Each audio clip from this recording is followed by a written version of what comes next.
And welcome everybody to the GamezAttack podcast here at OldFreakyGamer.com. This is episode 110. Will the gaming horror ever end? Yeah. And today's theme song, as I go over here and scroll down, is brought to you by Pixelbay.com from Lewis Humanoid. I guess that's an interesting name, Lewis Humanoid. And this is a Spartan cinematic percussion music inspired by Halo.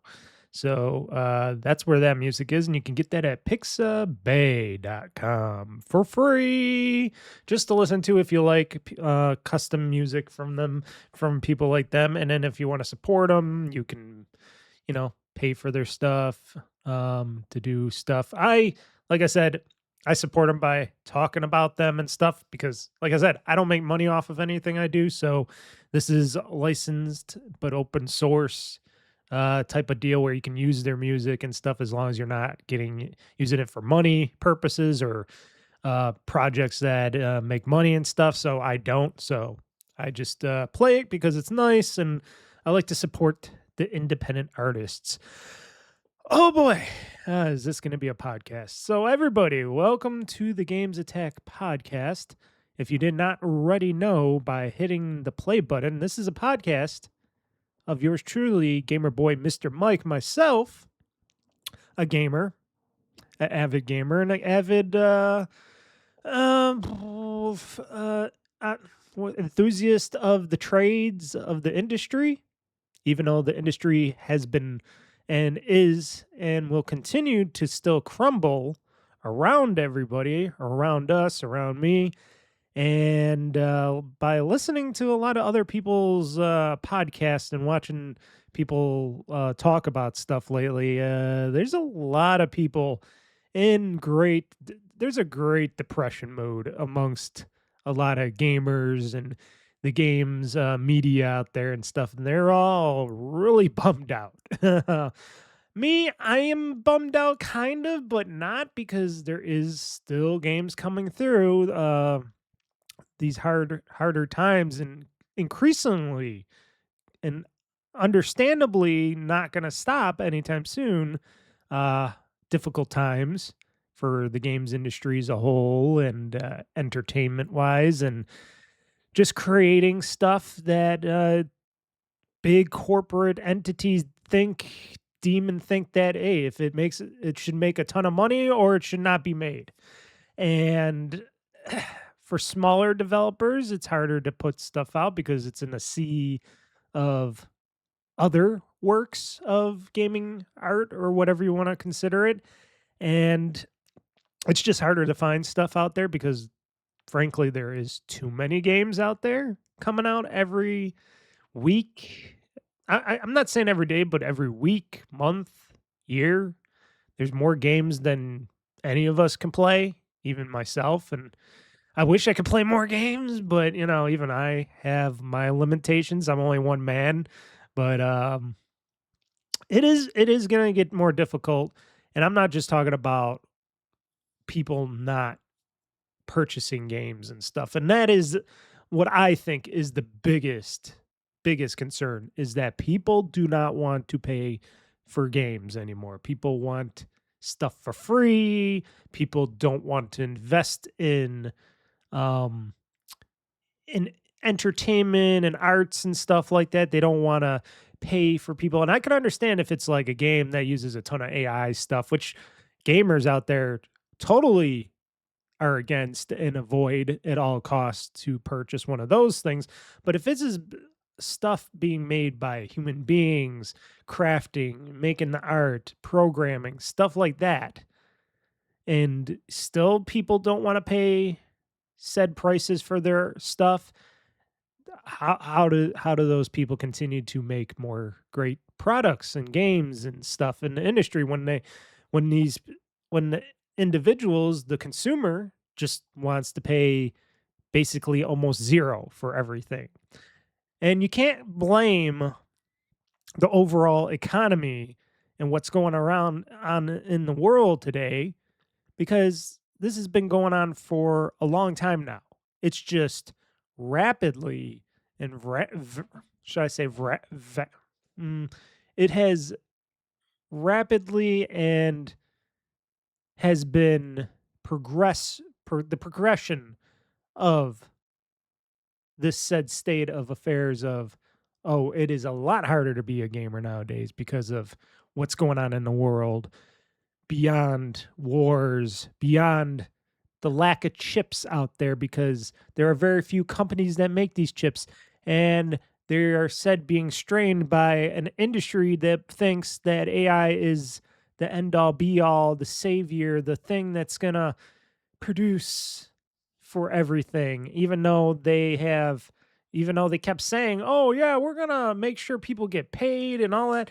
That was all a lie, people, and people still believe it. And these investors still invest in this bullshit lie that AI is gonna be the thing of dreams. It's gonna be the Skynet of the world or something else. It's gonna be this thing that's gonna help everything. And all it's doing is the opposite. And I'm not saying it's creating smart robotic cyborgs that are coming to kill us. No, it's actually killing us a different way. It's killing us through economics. It's killing us through production and the lack of materials out there, power needs that it needs, and water. It's killing us a different way. It's killing jobs. It's killing a lot of stuff that if they weren't so gung ho and everybody's been spending all this great amounts of fictitious money in an industry that is just false.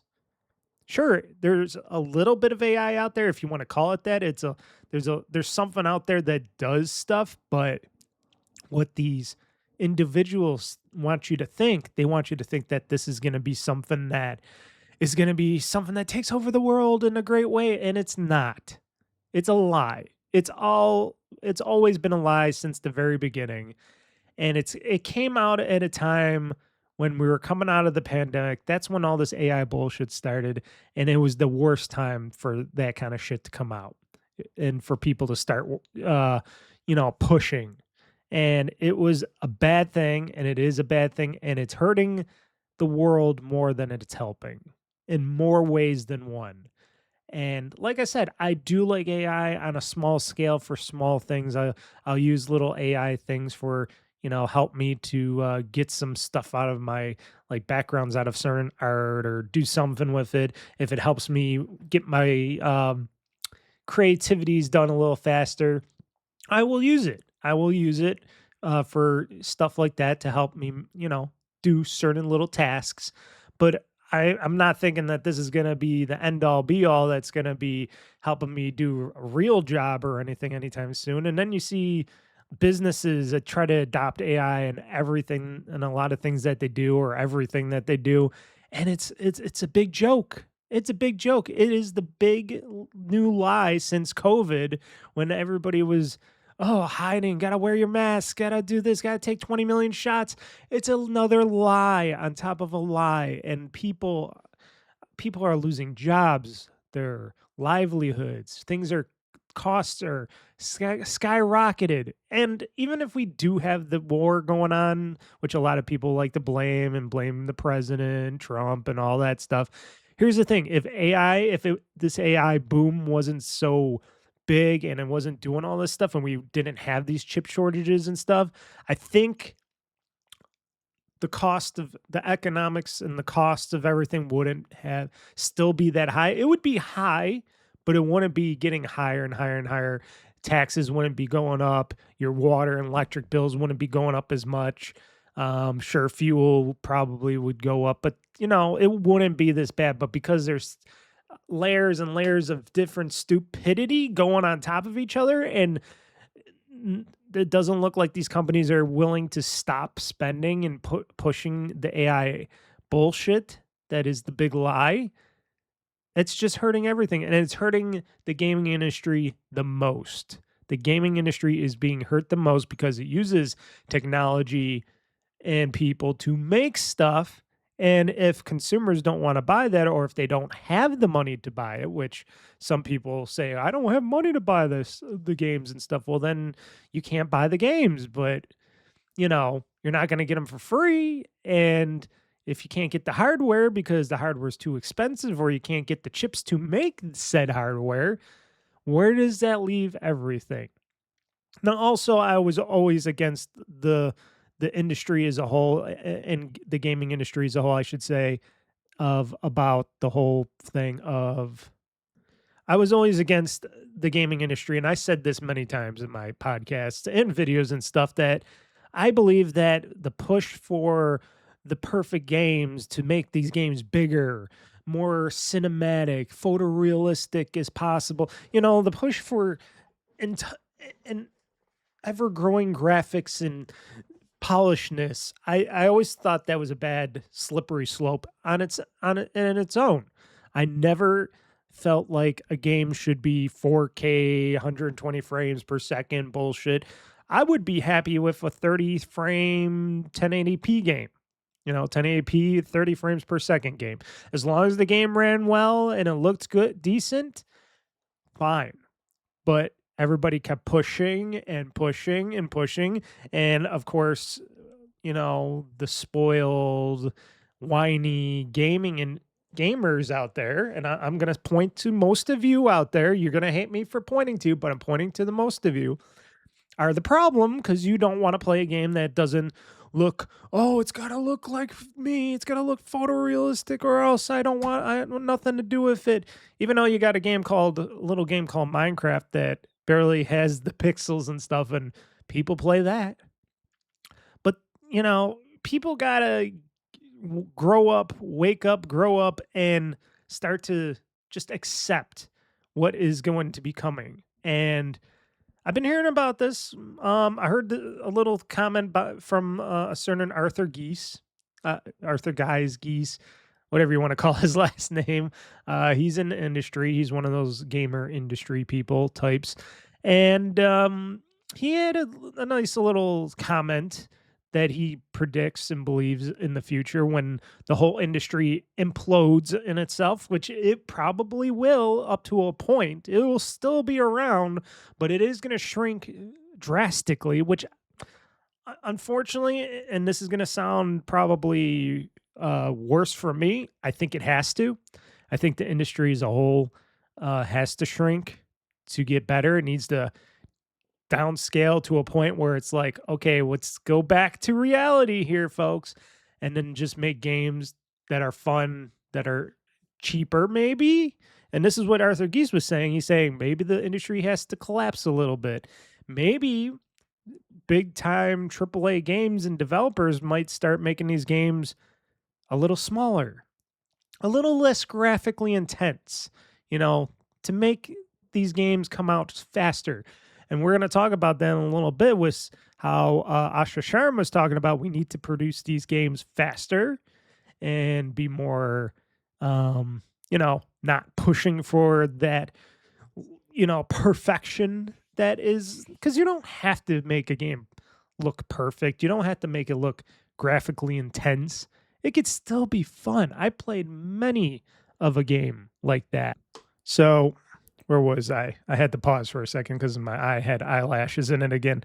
I was talking about Asha Sharma and stuff like that. So the prediction from Arthur Geese, excuse me, if he ever hears this or listens to me, I think he was saying that the industry will probably, drop down a little bit. It'll get smaller, but also games will have to be made quicker and maybe not be as graphically intense and stuff like that. Maybe not be as gigantic as like what Grand Theft Auto 6 might be coming out. And they probably will have to get cheaper, not more expensive. The $70, potentially what companies want, $80 games are not going to fly in today's world. They are not. If you try to keep making these games at 70 or push it to 80 or higher, you're just failing yourself and your company. You are being short-sighted. You are listening to your stupid, dumbass investors out there, because they, a lot of, CEOs and stuff. We got to listen to our shareholders and investors. Fuck them. They don't understand. They don't care. They just want the money, but they don't understand the industry and the business and how the business and the industry makes money. So they're going to keep pushing and pushing until the industry collapses, and then they're going to move on to something else because that's what shareholders do. They're a bunch of greedy, dumbass lunatics out there that frankly couldn't care less except for the bottom line. And I know businesses and corporations have to make the money, but it's all a whirlwind of stupidity. And as a person that is also in the stock market now and putting money into the stock market, I'm not expecting, super amounts of record money and growth and stuff. I am saying, hey, I'll put some money into this stock or this stock, and if it grows a little bit, great. If it grows a lot, stupendous. I am not pushing. I am not expecting anything. I don't care. I That's why I put money in other things and in other areas out there, and that's how I do things.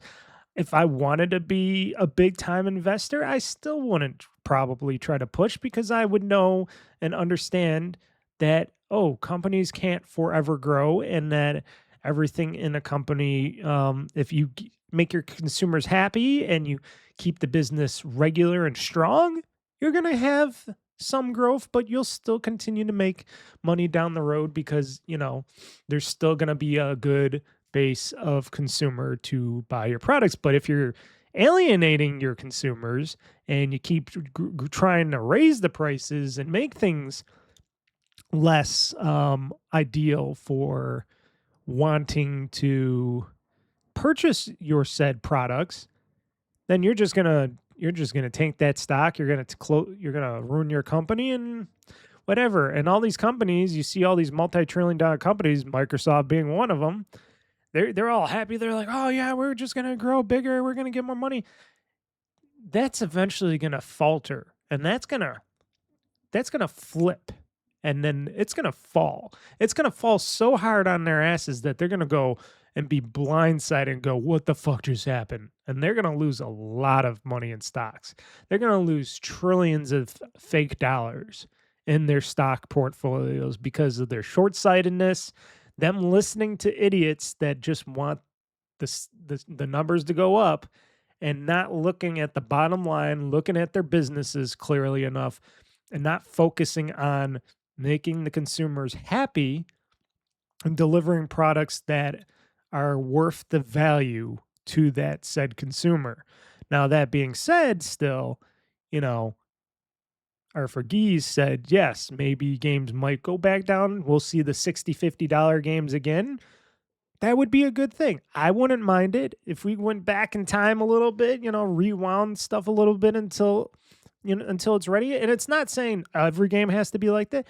Maybe you can have one or two of those games to be really big and powerful and good looking. But in the end, a game should be made the way people vision the game to be made, with the visionaries that come up with the games and the stories and the art and stuff, and say, this game will look decent in 1080p 30 or 1080p 60 if they want to still push 60 and stuff like that. This will play great. This will play perfectly fine. This will be a fine game. It will last 6 to 10 hours or 6 to 20 hours, depending on how much story and levels and stuff you got in your game. And there you go. We'll charge $50, $60 for this. The consumers will mostly buy it and pay for it because they're like, oh, it's not $70, $80, so it's a little bit cheaper. Sure thing. Look at all the indies out there. Even though it's hard and it's flooded with all these indie games, a lot of indie games that are decent and stuff, that are found out to be really decent and stuff, are making a lot of money. And they're charging $8 to $20 for their games. I bought, like I said, I bought the TerraTech Legion game. It was $9. Great game. A fantastic game. I love that game. And I bought that Vampires, what do you call it? Not Survivors, Crawlers game. That was great because I liked Vampire Survivors. Originally, I didn't think I was going to like Vampire Crawlers, and then I played it bunch, and I'm like, okay. And I gave them some more money, and I think what was that, $20 or something? I'd have to look at that. But these aren't 60, 70 plus dollar games. You know, Grand Theft Auto 6, it's going to be a $70 game. Of course it is, because it's going to be huge. It's going to be super realistic looking. You know, it's going to be really close to not probably photorealistic, but it's going to be damn good looking. And it's going to be a lot of game. And yes, I can understand that game being $70. I know a lot of people keep saying, no, it's going to be more money than that. Yeah, maybe if when the pre-orders go up, and maybe they have a collector's edition, which I kind of hope they still will have a GTA collector's edition, because I have been purchasing some collector's editions. I think I talked about that on the last podcast. If not, I could talk about it more. But over and all, you know, we don't got the hardware right now. We have to face facts. People aren't going to be spending thousands of dollars on next gen hardware. They don't have it. If these companies still want to push for releasing consoles in 2027, they're just fooling themselves. I don't care how much money you're going to lose if you don't put out your console on time or whatever, and you spent millions and millions of dollars on these next gen consoles and stuff. It's not time. You shouldn't be pushing for that. You guys shouldn't be designing like Sony can design that next PlayStation portable system that I hear about. That's okay. If they want to do their own handheld, that's what they should be focusing on, and just keeping the PS5 and PS5 Pro, you know, growing that. And Xbox and Microsoft, well, first off, they got to figure out some shit on both ends on hardware and software wise, but they got to try to get people more so to buy their Xboxes and try to maybe make them cheaper, try to get them. I don't even think they can get them cheaper, but they got to do something about the Xbox brand on trying to get the consumers back, trying to get more titles that people want. And ultimately, like I said, the biggest problem is, and, you know, I'm not blaming every single person out there, not every gamer, because there's a lot of gamers that do buy every game, that pay full price for every game. I can't say I pay full price for every game. I buy very few games, and a lot of them I play on Game Pass. And if I do, sometimes I wait for sales to buy games and stuff, which is okay. But a lot of people just don't want to pay for games. And I can blame myself a little bit, but I still buy games. But there's a lot of people that don't buy games. Some people just buy one game and they expect that game to last forever. And that is a joke in itself. And then you got people that will wait and never play a game, or if it doesn't come on a Game Pass or a PlayStation Plus or something, they will never play it, any of the games, or they'll only play games in there and they won't spend another dime on anything else. Those people are to blame. So basically, ultimately, I'm saying it is you, the consumers, you, the gamers, are to blame.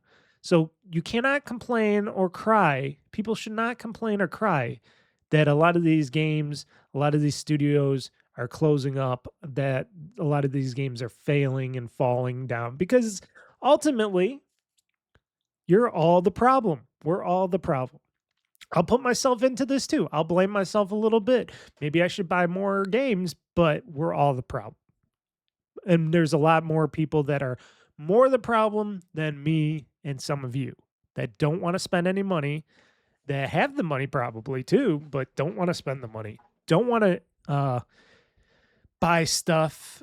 And they complain that, hey, I can't get this game for $10 yet, and I'm not buying this game. And oh no, they're discontinuing the game, or they're closing up the store, and I can't see a sequel. What the fuck? Okay, well, you didn't help put any money into that game by buying and purchasing said game from said studio. So what do you want them to do? Run on hopes and dreams? Is there a fictitious money fairy coming down and just dropping sacks of cash around these studios to keep them keep them paid and the lights on and stuff, and increase, you know, technology use and stuff like that? No, no, no. People got to wake up and grow up out there. I'm sorry to say, as being old man now, Mr. 40-year-old gamer boy, Mr. Mike here, people got to grow up. the gamers, the industry, everybody has to grow up. I like to be a kid, I still kid like in my older days right now, but we got to grow up. You got to understand that shit, what the game is the game. And if you don't like it and you don't want to spend money on it, and then you see this place closed down or gets sold off or whatever, and your game goes bye-bye and you don't see no future games of your so-called favorite franchise or whatever, you're the blame. If you're not spending money, putting money into this industry, because it is it is a business, unfortunately, because the games industry is a big business for these businesses. If you're not putting money into that business, then don't expect the business to be around. You can blame, we can blame, and we can still blame Microsoft mainly, the upper portion of Microsoft and the leadership there, and the short sightedness for a lot of the stuff that's been going on over there. But ultimately, it's also the gamers and the people saying, "Oh, this game sucks. Oh, I don't want to play this game, or this game ain't up to my expectations, or I want to do something else." But then you complain and cry when, "Oh, they're closing down Compulsion Games. Double Fine might go away, or this studio might go away, or what's going to happen to Xbox? Is it going to be still around, or is it going to get spun off, or are they going to sell it off? What? Oh, no." And then you're going to cry, kick, and scream and moan. But ultimately, what have you done to support these studios and to support Xbox? No matter what bullshit goes on the top, it also comes down to the consumers not wanting to pay or play these games in general. So if they do not get money for these games, or if you're not subscribing to Game Pass and buying some DLC for a game or supporting the game in any way, and ultimately, that's where the money's going to go down the drain. And then it's going to be like, well, we can't keep the lights on. We can't keep paying these people because we're losing money. And unfortunately, gaming is a business, and these businesses have to make money. And if they don't, they have to cut. They have to cut the fat.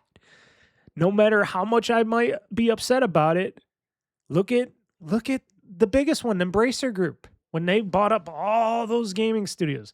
How many do they have left? They closed a lot of shit down, and a lot of projects still are suffering, and stuff that comes out of the Embracer studios is still the worst. And then on top of it, you get this outside investors putting money in, or were putting money in, and now they're pulling out, and then all these games and studios are suffering and stuff. Like that Gang of Dragons. I wish they were more foresighted on getting that game, maybe open up a Patreon or something for that game, a Kickstarter or something. And I would have put in like $20 to $50 for to get Gang of Dragons to be made.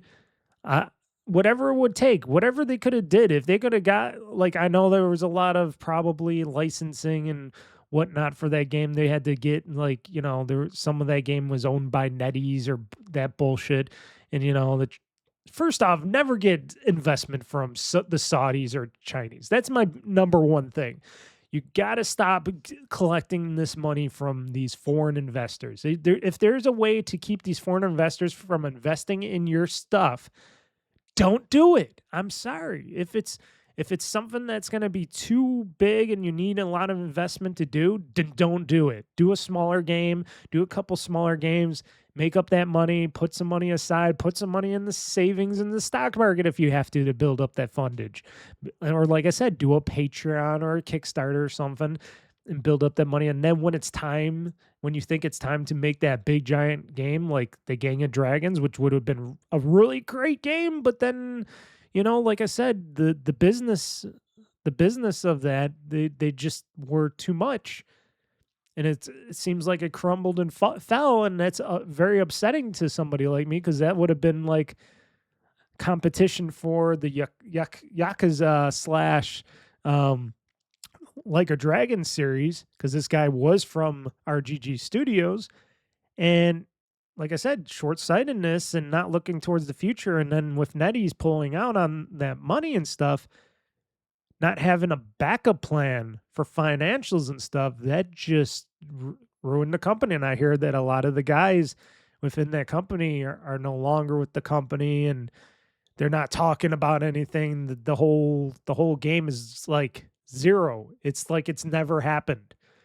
And I don't know if any or all those rights were given to NetEase or something because they owned a part of that game and stuff. If there was a way to get those rights back, which another thing, you never sell your rights off to a game to another, to an investor and stuff. That's another thing that these individuals do when they try to start up studios. I hear they're always giving away all the rights to all their properties already right when they start off in these studios, and they're giving it all. And I know you got to have some incentive for these companies to invest in you, but that seems like you're playing the devil's money right there. You're doing the devil's deed by giving away your rights to your game and stuff. You should always have the rights to your game. If you're a small independent studio, you should always try to keep all the rights to your game. And if you have to get funding from something else, you got to be careful in what you do. And it seems like it was too good to be true. And they were like, "Oh, we're gonna get money we're gonna be putting out." And then when the shit hits the fan and these investors don't want to invest anymore, then you just put everybody out of work, and you were too short-sighted enough about your business to, think of better ways to make money. They could have sold, even though the game wasn't out, if they knew that they weren't gonna be, if they were thinking, saying, are we gonna always have this money coming in, or maybe this money might not come in anymore? Ahead of time, maybe sell merchandise, T-shirts, whatever. Try to bring in some extra, revenue on the side. I know they needed like a few million extra dollars or whatever. What was it, 20 million dollars, I think they were saying, to finish it or do whatever with it. Always have some money somewhere on the side to try to put into the game, or whatever. And if you don't, and you don't have that backup, or that idea in the back of your mind somewhere, and doing that, you're just gonna fail. And they have. And like I said, you got that EA thing. Now, also, I've been hearing, and this is also from Arthur Gies, he thinks that this EA Saudi deal might fall through, which for one thing, I don't care about EA that much. I don't care if they do or they don't get sold, or if they go to the Saudis or not, because they haven't been making any great games or titles that I want to play right now. They've killed off every studio that they brought into the EA ecosystem, and everything has just gone kaputs. From my time, I used to have game like the Command and Conquer games. I used to love those RTS games. I bought them all. I even bought the remastered collections and stuff on Steam and all that. And they closed down that studio. They closed down the studios that Criterion. They used to make the Burnout games. They stopped making Burnout games because they put them on those Need for Speed bullshit games and everything else. They all went away, and I could keep going on. You can keep going on with the Dead Space series, this, that, everything EA touches, it seems to get faltered. It goes away, and then it fails, and then everything goes down the drain, and all they care about is the damn sports games, like your stupid footy ball and your football games and stuff like that. And frankly, I don't care about those games. I don't want to play sports games. I'm not a big sports guy. I used to play some basketball games, but not big into that stuff. And I don't care. I wanted some creative games, and EA has no creativity left in that company. None whatsoever. And Ubisoft, they just been doing one bad business deal after another, I guess. I don't know. That company is in a shambles because of bad leadership and business stuff. And you could tell because they weren't at this Summer Games Fest or anything. And Yves Guillemot, I know he just lost his brother, so rest in peace to his one of his kin. But he hasn't been doing. Him and his family have not been running that company, as you could tell, very well.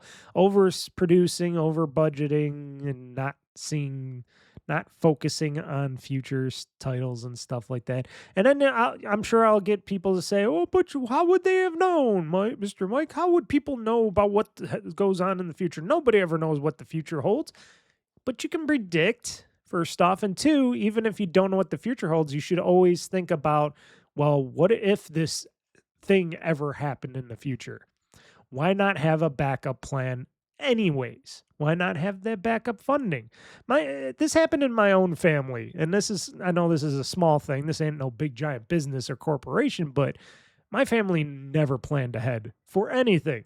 They never planned ahead financially. They never planned ahead for any scenario. I did.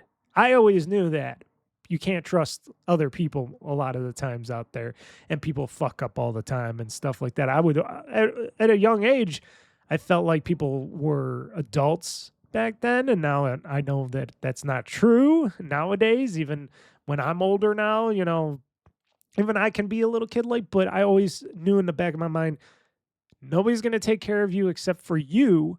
You got to figure a way out to make sure you have a backup plan. So if something happens, I always have backup financials. I have a backup plan for this, that. Even if it never happens, you should think about it. And people do not think about that. And I don't care how many people tell me or could tell you or tell me that, oh, how did we know? Well, maybe you should have thought about it anyways. Even if it never happens, it's always good to have something in the back of your mind and thinking of something and planning something out, because that's what people don't do nowadays. And that's a bad thing, and that's a bad way to live. And in the games industry, because that's what we're talking about, they never have backup plans. They never try to figure things out ahead of time. They just push and push and push until that well does hit dry, and then they try to keep pushing some more because they're like, no, there's still a little bit of water left, and there's nothing. And they keep wasting and wasting and wasting, and there's a lot of waste in the industry. And this might be a very unpopular opinion of mine, but I'm going to say it anyways. The industry does need to fall. It does need to crash. I hate to say that because, like I said, I'm a big time gamer. I love the game. I love to play all these games and stuff. I think we haven't been in an area where it has been the best time to game right now, which it isn't, but it is for me, because I do have my computers. I do have my consoles. I do have this. I am happy of what I'm playing now. I am happy that I have a huge backlog to play through, and I'm still kind of happy that there's certain games coming out like the Halo Halo Campaign Evolved game that's coming out soonish. That's going to be great. That Assassin's Creed Black Flag Resynced game, which I will be purchasing. Yes, I will be buying that full price, even though I probably will have a $50 Xbox game gift card by then, maybe close to it. But I'm going to use that, and that's still money. It's still going into Ubisoft's coffers, because it is getting Xbox money for that. So I am still going to be buying it because I feel like, well, now that I finished another game, I'm like, even though I didn't like the first one of it, Black Flag, the first Black Flag, I'm like, well, they did a lot to make this Black Flag much better. And they made it to what I would like to play as a Assassin's Creed Black Flag game. They made it into my Yakuza pirate Yakuza. What was it called? It was called Like a Dragon Pirate Yakuza. Yeah, I think it was Pirate Yakuza. I keep forgetting the name for that. Yeah, it says Pirate Yakuza on my board here. I'm going to buy that game. And you know what? I'm supporting them because I figure, well, this is going to be one of those games that I actually purchase. And like I said, I pre-ordered 2 other games, which are going to be on Game Pass anyways, day one for me. But I purchased these 2 other games to support the games in the business. And plus, there are collector's editions. And I'm getting some collectibles out of them. One being Gears of War E-Day. They got a nice little statue and some stuff like that. I pre-ordered that. I pre-ordered that edition of that, and I'm also getting a physical copy of the game, even though I'll just play it digitally. But I'll keep the physical copy all wrapped up. You know, it's a nice collector's keepsake. And then for Fable, I bought that collector's edition with the cool statue of the Fable character. And I think that finally sold out too, which I was lucky because I had to buy the Steam version of it, but at least I'll still be able to get my achievements for the game, so it doesn't matter. I'm surprised they didn't have an Xbox for PC version of that collector's edition. That's weird that they didn't have an Xbox for PC version of that collector's edition and that it was just a Steam version. You would think they would have at least promoted their own PC store. That's another thing. That's another short-sighted thing that is from Xbox and Microsoft that they didn't even think, why didn't we just make a PC Xbox version of our own and then had a Steam version if you wanted the Steam version or you wanted the Xbox for PC version? But they only have the Steam version for unless if it does have two versions of it on the thing, which you never know. I'll find out when I get it, but it's a lot of stuff. But I am supporting them. I'm supporting that studio. I'm supporting because I like that franchise. I like the Fable franchise. I like the Gears of War franchise. I would have gotten that Halo statue, but that was sold out like instantly for that collector's edition, and I was sad about that. But I would have bought that too. I would have bought all three of those because I'm like, well, I'm spending a lot more money, but I'm supporting these franchises and these people that I believe in, and well, there's people out there that don't. So going back to where the problem, us as gamers don't want to spend money. And if you're saying that gaming is too expensive for you, then don't play games. Play the games that you have already, or get some really cheap indie games from the Steam store, and then don't complain, because gaming is going to be an expensive venture for a while, and it's going to be even more expensive now. And if you didn't plan ahead and you kept waiting and waiting for consoles to get cheaper, well, that's never going to happen. And I think it's short-sightedness of the business, of the industry, that they keep trying to push more and more of these higher priced games, and that they are, trying to push out these new next gen consoles like they're still talking about them. I would, if I was them, and I know it's going to cost them a lot of money still, if they cancel that plans and they just focus on the consoles and the stuff that they have, maybe go back to like the Xbox One, because I know they stopped supporting the Xbox One on the Xbox side. And I know Sony stopped supporting the PS4 a little bit, at least for game-wise. I don't know if there's still games coming out. There might be still games coming out for the PS4, but I think they should still support those systems as well. Support those, still support their current gen until they can get more of these machines out there and sold, if possible. Nintendo, notice we're not talking about Nintendo because Nintendo's Nintendo, and they're, like I said, they're the Apple of the video game industry. They're still making the money. They're still doing it, even though they're going to sell, they said 2 million less Switch 2 consoles, but that's just because they're not making anything that people want, I would guess. I'm sure it's not just because of the $500 price point, even though that is expensive. And I know it's going to go up another, what do they say, another $50 or whatever, or whatever they said it was going to go up. And that's not going to help the Switch 2 at all. But like I said, I'm not buying a Switch 2 right now, and I'll wait until if they come out with a Switch 2 Lite or a Switch 2 OLED down the road, if that's even going to ever happen. But I'll wait because, frankly, there's no reason for me to get a Switch 2 right now because they don't even have a freaking Mario game for it. And they haven't. And it's, what, year 2 already of this, give or take? And it's like, no Mario game?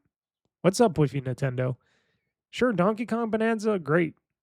That Mario Kart World game, what a big disappointment. And then what else? What else do they got going on? I don't, like I said, I know they got the new Pokemon games, but still, not enough. Where's the Animal Crossings? Where's the Mario games? They can make a lot of side-scrolling Mario games. They can make an open world Mario game, but they choose not to put out their big bangers. and that's what sells consoles. And then it seems like they're focusing more on getting more of these third parties on their system to sell, and that's not the best way. And it's like, why? I could play most of these third party games on my Xbox, my PC, my Xbox Rogue Ally X. I still got my Switch One that I haven't touched for a long time now. It just sits in its cradle, charging, fully charged and ready to go anytime, and I don't use it. That tells you something. That tells you something big time. But it is a bad time. It's always going to be a bad time. It's going to be a bad time, like some people are saying and predicting 2030 or even more. Who knows? Who knows? But at least I have been prepared, and I am still putting money into the industry for people in their games that deserve it. And frankly, if more people were able and focused on being able to purchase and buy these games, then buy some games. Support the industry, because if you don't, nobody else will. Not you. You can't expect everybody else to. That's not going to help. So, frankly, you're the problem. I'm a little bit of the problem, not too much, because I'm still putting money into the industry. So I can kind of say I'm not part of the problem because I'm buying that. But are you buying games? Are you purchasing them full price? Are you just waiting till they're like pennies on the dollar? Or are you just waiting for like a Game Pass or PlayStation Plus exclusive, come out for them? Maybe that's because you're the problem. And that's why these studios are closing. That's why these industry is in a bad shape. And that's on top of all the misguidedness that they have been doing. And of course, the hardware part and all that. But still, it's not just because of one person. And we'll talk about this more because there's a bloodbath coming from Xbox. I hate to talk about this stuff, but we got to. And a lot of stuff has been talked about. You got Satan Nadella himself that went out to talk about it and saying, hey, there's more monetization of the Xbox games happening on YouTube. That means people like me and you playing them on YouTube than there is in the games happening at Xbox. He says that people like you, I don't make any money, but people on YouTube are making more money from playing the games than they are making money from the games that they're selling. And I think, yeah, there's a truth to that, but there's also a falsehood to that, because first off, you're giving away a lot of these games to these so-called influencers out there. Like, I still can't believe on how many of these games these companies, these corporations, these game companies are giving to these so-called influencers. That's all I hear all over YouTube and Twitch and everything, or on social media. Oh, I just got this game. They just gave me this game and stuff, and now I'm gonna play it and all that. And they're making money off of it because you're paying them to play the game, and you're giving these people the game and stuff. And that is a big problem as well with these influencers getting these games for free. And hey, I would love to get these games for free too, Microsoft, Sony, whoever out there, but I don't. But I pay for the games. I get them another way. I'm putting money into the system. These people aren't. They're making money off of you guys by playing these games and influencing the retards that watch these guys. And frankly, I don't watch any influencers. I don't watch any of their content. I don't care about any of them. I hear about that Mr. Beast guy. I don't know who he is. I don't care. I don't give a fuck who he is. I think people that watch him are just small individuals that have nothing better to do. I support the more industry people. Like, you got your IGN people that talk. You got your Giant Bomb, even though sometimes their content is a little favorable, but still Giant Bomb, Nextlander, you got your Rebel FMs. I support those people that are in the industry. Me, I'm not in the industry, but I always say that I'm not an influencer. I always say that I don't make no money from this. I spend money on this stuff because I have fun talking and playing games, and that's what I do. So, and I don't get games for free. I either buy them or I get them through Game Pass. And then sometimes I buy them afterwards or I buy their DLC. So, I am the outlier on that. And you see all these people that are talking about, oh, I got this game for free. I'm buying this game. I got this game for free. I'll give away 12 of these games because they gave me 12 of these games for free. And each one of those games that you give away to influencers, or if you said have to pay for these influencers, which I think none of these big companies should pay for these influencers. I think they should stop paying for anybody playing their games at all and just say, hey, you want this game? I'll give it to you maybe half price, but you still got to buy it. And then you play it and you promise to play, you could get it for half price, sure, but still make money off that game and stop giving it to these people that just don't care that they're making money off of you and your games. That's why they're making more money. And you're losing more money because you're giving away too much of your product. You know what I mean? And I think the industry out there, the world out there is getting over too many of these games giving them out to these people that I don't know why these others or these individuals. I don't understand why people follow these people. I don't understand why any of you follow these people. And you can tell me, oh, because they're great, they're the best. And I just look at you and I'm like, how small are you as an individual? Can't you just follow the regular thing? The regular people out there that are not influencers, that are actually from the industry? Can you just, maybe buy a game once in a while? It's just really sad.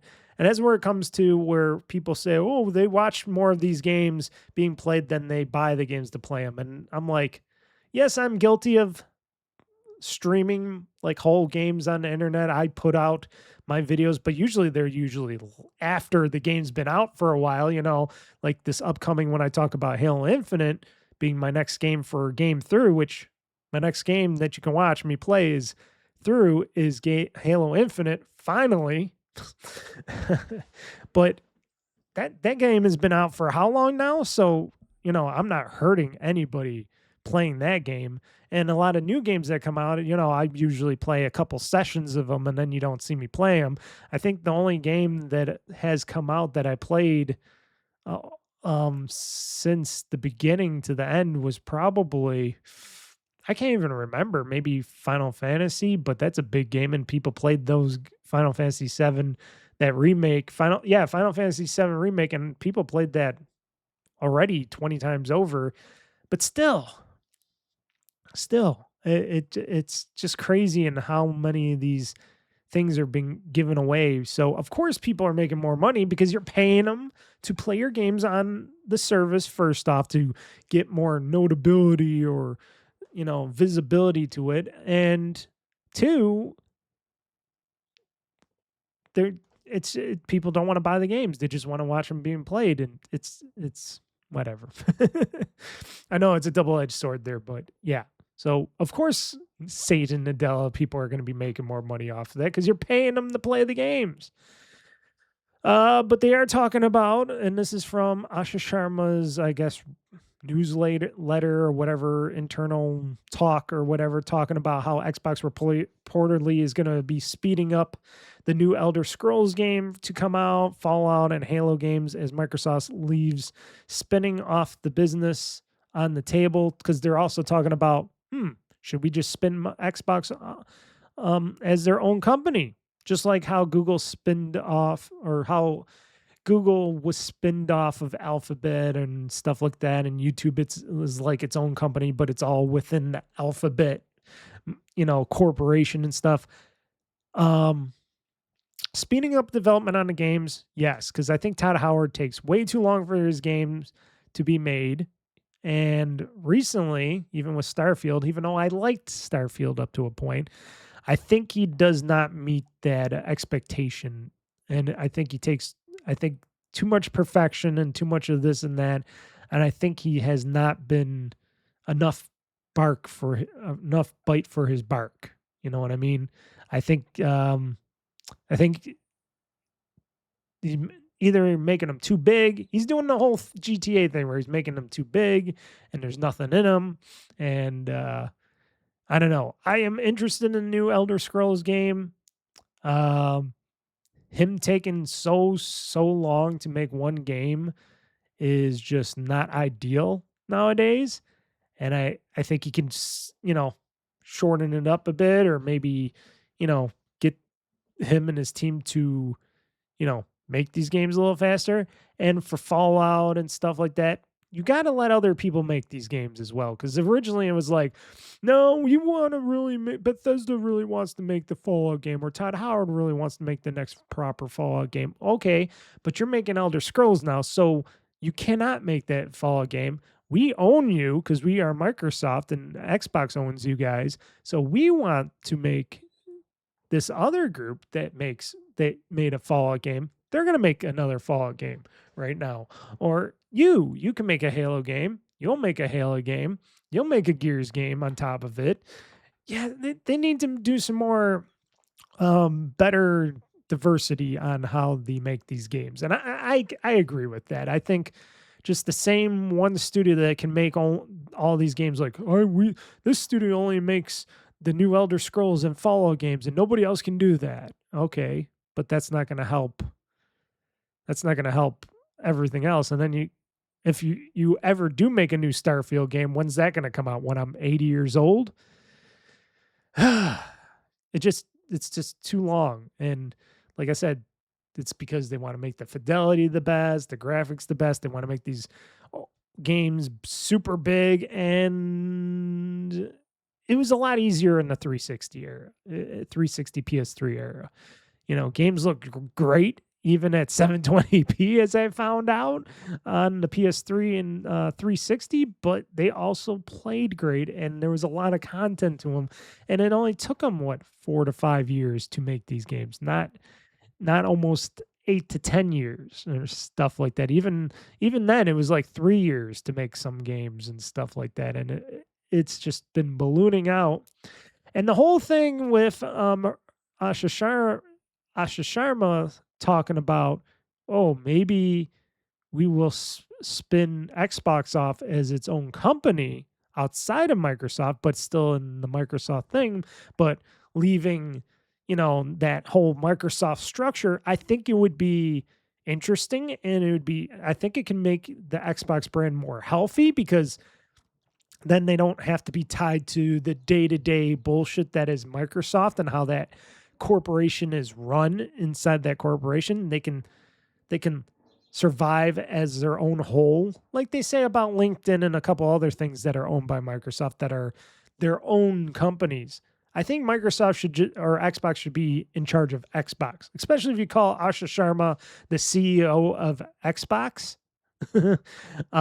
Maybe just make it its own side company, and then maybe gamers might be like, okay, it's still sort of owned by Microsoft, but they're their own company, so they're going to make their own decisions and rules more, and they don't have to worry about the whole financial structure that it is. They just have to do their own financial structure and stuff like that internally, and that could help Xbox, I think, as a whole, to reboot, refocus, and get back to maybe it's somewhat of its former glory, if people are willing to support that, if gamers are willing to support that. And it, frankly, the Xbox studios of games being made at the Xbox studios, I think there's a lot of great games coming out of there. And like I said, again, gamers just don't want to buy or pay for games, and they don't want to try out stuff, and they don't understand that they're just hurting themselves because they just don't want to support the industry. And then they go, oh, it's not on PlayStation and this and that, because they're all into their own little ecosystems. It's just sad.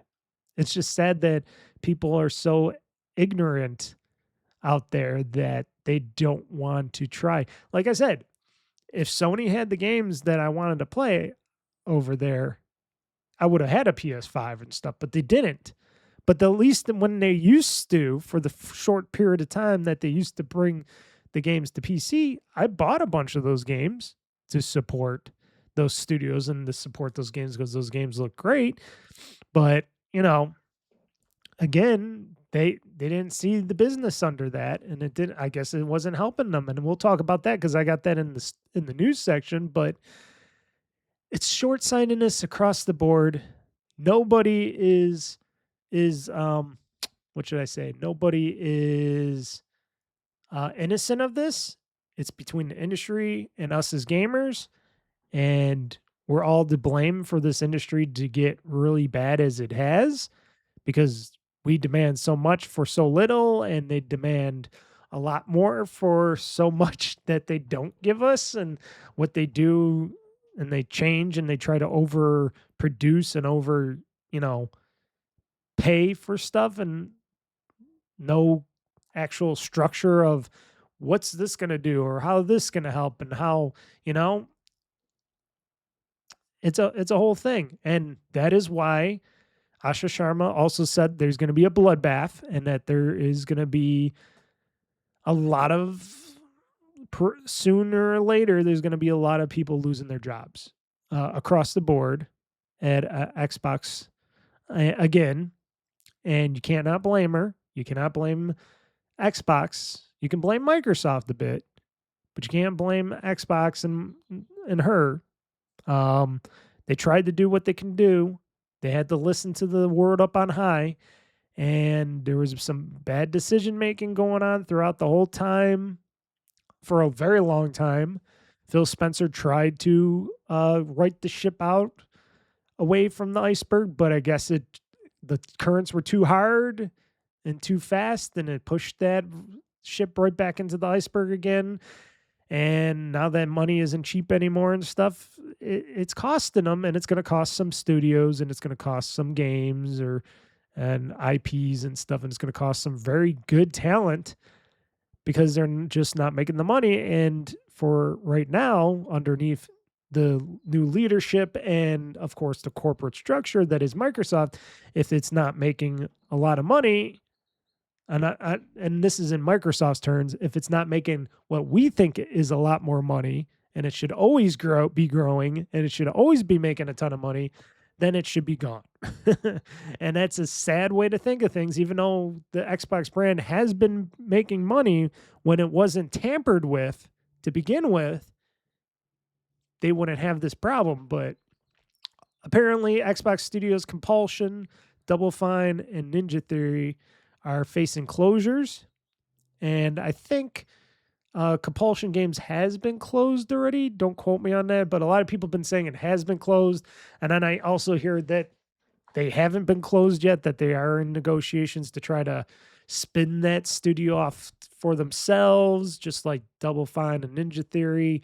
But here's also the other thing, that these studios have been getting too big, and things cost way too much, especially where they're located. They're located in expensive areas, apparently, out there to have these studios and such. So it's going to be kind of hard to fund these studios, especially when a lot of these studios were, before they were purchased, that were facing a lot of financial troubles, like Double Fine.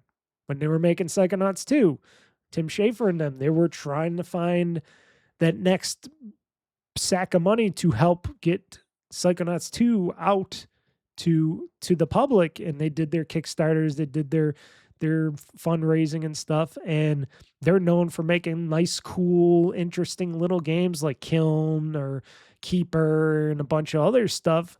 And they're not a studio that makes AAA games that makes that kind of money, but they fund a lot of stuff, they do a lot of interesting stuff.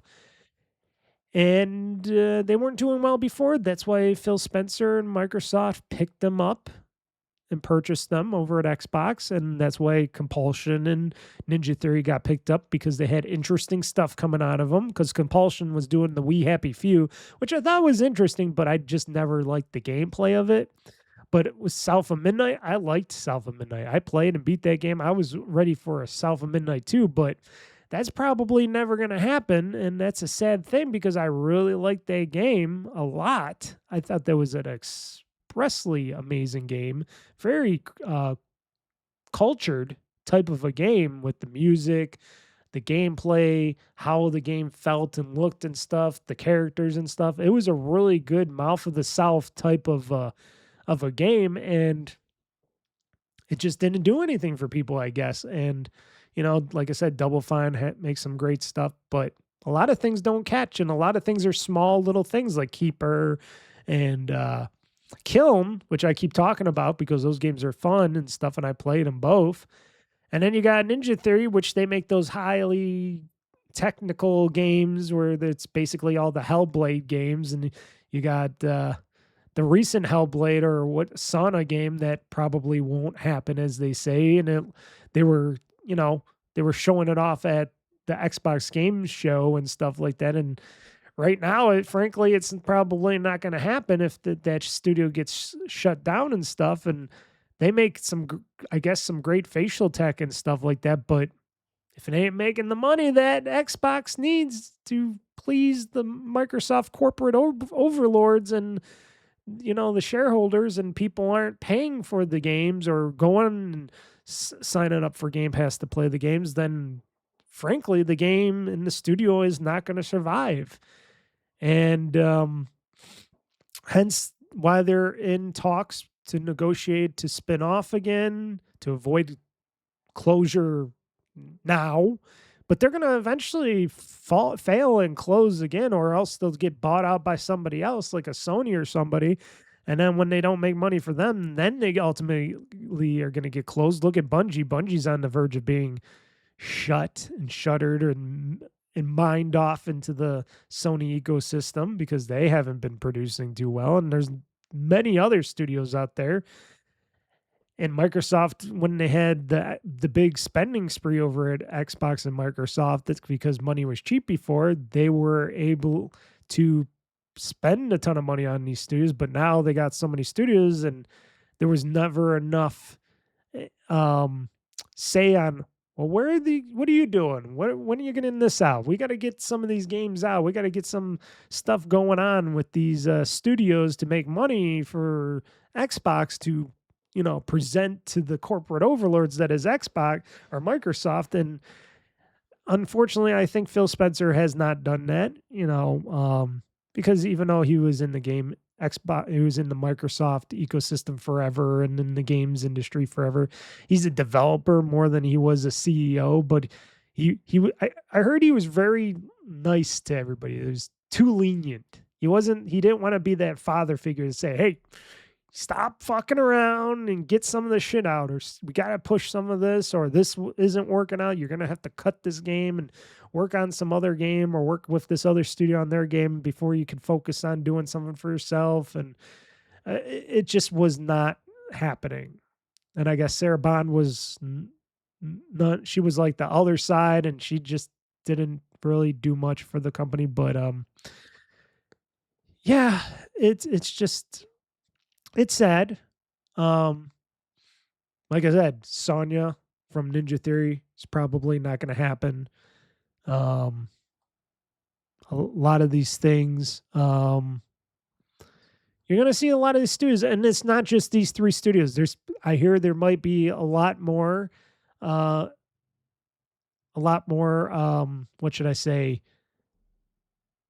People losing their jobs across the board, depending on the studios and what they do for Xbox as a company, as a whole for that company.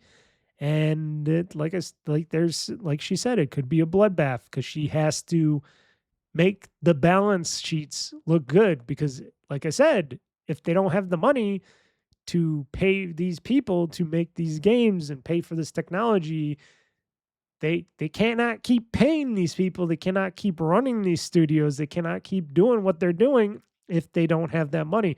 And it doesn't matter what it says in the stock market that Microsoft is a $3 trillion plus company. They're not going to use that $3 trillion all the time to help out one division of the company, even though they're pumping so much money into that stupid AI still, because they're still stupid on doing that. Instead of, even though they are saying, oh, we're working on Windows more again, we're working on Office, we're trying to work on our actual business ventures again, it still seems like they're not willing to put too much into the Xbox division because it's not making the glorious amounts of cash that they want. But still, they're a company, they're a corporation, they're shareholders. And if people like you and me, mostly you, I'm sorry to say, people, mostly you, are not buying the games from these people and these studios, and you're saying this game is not good, I don't want to play this game or this game and this game, and you're being short-mindedness to play only a certain game and that's it, then don't cry, do not expect these studios to survive, do not expect these people to have jobs, because they're not. Because if you're not helping them out, if you're not buying and playing these games, then of course they're going to get cut. And you can, like I said, people can cry all they want about it, but you got to face the facts that money is what makes these things happen. And if there's no money, or the company overlords say they don't want to put that money in for these games, then don't expect these games to survive. And then we got an article here from IGN saying, why did Microsoft now even announce Ninja Theory's new game despite plans to shut the studio down? Well, first out, they probably decided probably right before the presentation and it was already there. Maybe they wanted to see more people saying, oh, we can't wait for this game or something. Maybe they didn't see the astounding amount of people saying, oh, we can't wait for the next Sonya game or something. Maybe it was all that, and then they're just like, let's cut it. Because remember, this is a corporation, and when things are cut fast, and they're willing to cut a lot. And Asha Sharma says, hey, it's time to reset the business. And and she also stated that she also stated and revealed that Microsoft's gaming business has a 3% accountability margin, assumed to mean profit margin, which is down year on year because nobody's really buying games and systems from them. Excluding Activision, Blizzard, and King, over the past 5 years, we've spent over $20 billion on ongoing investments in our content, platform, and hardware subsidy. But our annual revenue has declined nearly by nearly $500 million during that time. Going forward, this cannot continue, and that cannot continue. If you're only making like nearly $500 million and you spend over $20 billion into the business, which I think is a lot of money. It's a lot of money, and that's beyond the whole Activision Blizzard King thing, which frankly, a lot of people are still hating on the Activision Blizzard being purchased by Microsoft. I think it's an okay idea because where else was Activision Blizzard going to go?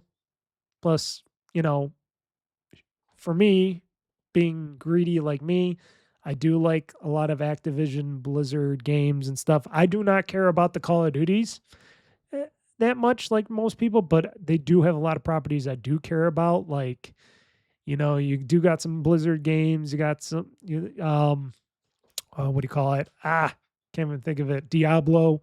That's one of my main ones. A lot of other stuff that they had in that studios, like Crash. Crash. I'm not too. Crash and Spyro. They're okay, but they weren't the biggest for me. But there's a lot of stuff, and I wonder what happened to the. I never hear or see, which they never put in there, but they put all these other things in there and these other RPGs and stuff. What about World of Warcraft? We hear nothing about World of Warcraft from any of these things. You would think you would hear something World of Warcraft-ish in their Xbox showcase or something. You would think they would try to bring World of Warcraft to like Xbox or something. I thought that I heard them talking about making it where you could play it with a console controller and stuff one day, but it's just weird that we don't hear nothing about that side of the business, of Blizzard's side of the business, and that's the only thing that we never hear about. I wonder how much money that's still making. I'm sure it's still making a lot, but but also it's stated here in the article, another one from IGN stating that amid concern over the Xbox Studio bloodbath, new report states that developers are being punished today for following orders, which is also another issue within the Xbox game studios in Microsoft because Microsoft had a mandate. They wanted people to use like AI. They wanted people to make these games, extra profitable. They were doing all this stuff, and these companies had to listen to them and they had to do that stuff, and it didn't work out. And of course, not making money and not doing that, of course, people are going to lose their jobs because the corporate leadership wanted them to do said A stuff and they did it. And trust me, I understand this completely about this stuff because I work in a company right now that is having a bloodbath where a lot of people are losing their jobs, a lot of people are leaving. The business is not seeing any money in my franchised what should I say, my franchised restaurant business that I work in. I'm still there because they still need me, and unfortunately they still need me until they close up, which if they close up, I'll go elsewhere, but still a lot of these people will not because that's all they know how to do is one thing. But still, I see this because I work for a multi restaurant franchise, and they're not doing good at all financially. And like I said, the main guy, the main owner, which I technically know, and he knows me, but I technically know him, he's selling off all his stuff because he's not doing well. He's not making money. And he wants to keep his millions. So, you're going to sell off all these failing stores and all these failing places. And that's what happens. And that's just because it's short-sightedness, because even though he owns everything, he's got his upper leadership because he's renting, he invested in this franchise that is owned by the bigger franchise, and the bigger franchise was making him and everybody else do all the stuff, and it's not stuff that even I agreed with. I even said there's just too much of this and too much of that. And I think we're going the wrong direction with the business, and we're in the red for stuff. They're doing stupid stuff inside the business. They're not ordering correctly. We're not doing stuff that we should be doing. And they keep putting new products out that frankly don't make sense with the business, and it's just hurting the business more because there's more costs coming in and there's less things being sold, and then there's more waste and there's more stuff. And frankly, if my business shuts down and everybody loses their jobs and I lose my job, which, like I said, frankly, for me, doesn't really matter because I can go elsewhere, unlike other people in the business, that ain't good. That ain't good at all. That's not how you run a business. And I keep saying it, and if it falls on deaf ears, but I can completely understand this whole thing with the whole Xbox and Microsoft layoffs and stuff like that in this bloodbath. And it's sad. It's a sad shame. It shouldn't happen, but it is. And I've been already talking over an hour about this thing, but if there is not going to be any crucial funding that is going to be put into these studios, unfortunately, I think it's right for Asha Sharma to cut those studios that are not making the money for the business. If they're costing the business more money than what they're producing out of it, then they got to be cut. And it doesn't matter if it's a small thing or a big thing. Now, note, I do also have my thing of, I think they should keep Double Fine open and stuff, because they do make those small niche games that are fun for, casuals and people like that. And they should have something like that. And also the notion that Asha Sharma and the other leaders that be within the Xbox leadership think, we should only be making these AAA games and tripling down on these big tentpole games only and not making smaller games, can be a bit of a bad thing as well, because then you're just producing the same old big IPs, and you're not investing in any new things that are maybe frankly more creative, more fun for people that don't like or care to play those big franchises all the time. They want to play something niche and small.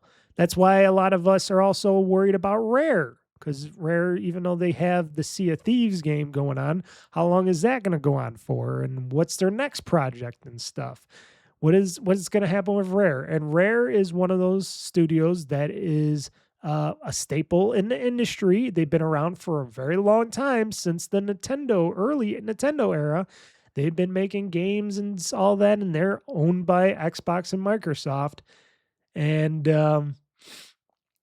it would be a shame if they tried to cut them. It would be a very bad shame if they tried to cut them and take them out or whatever.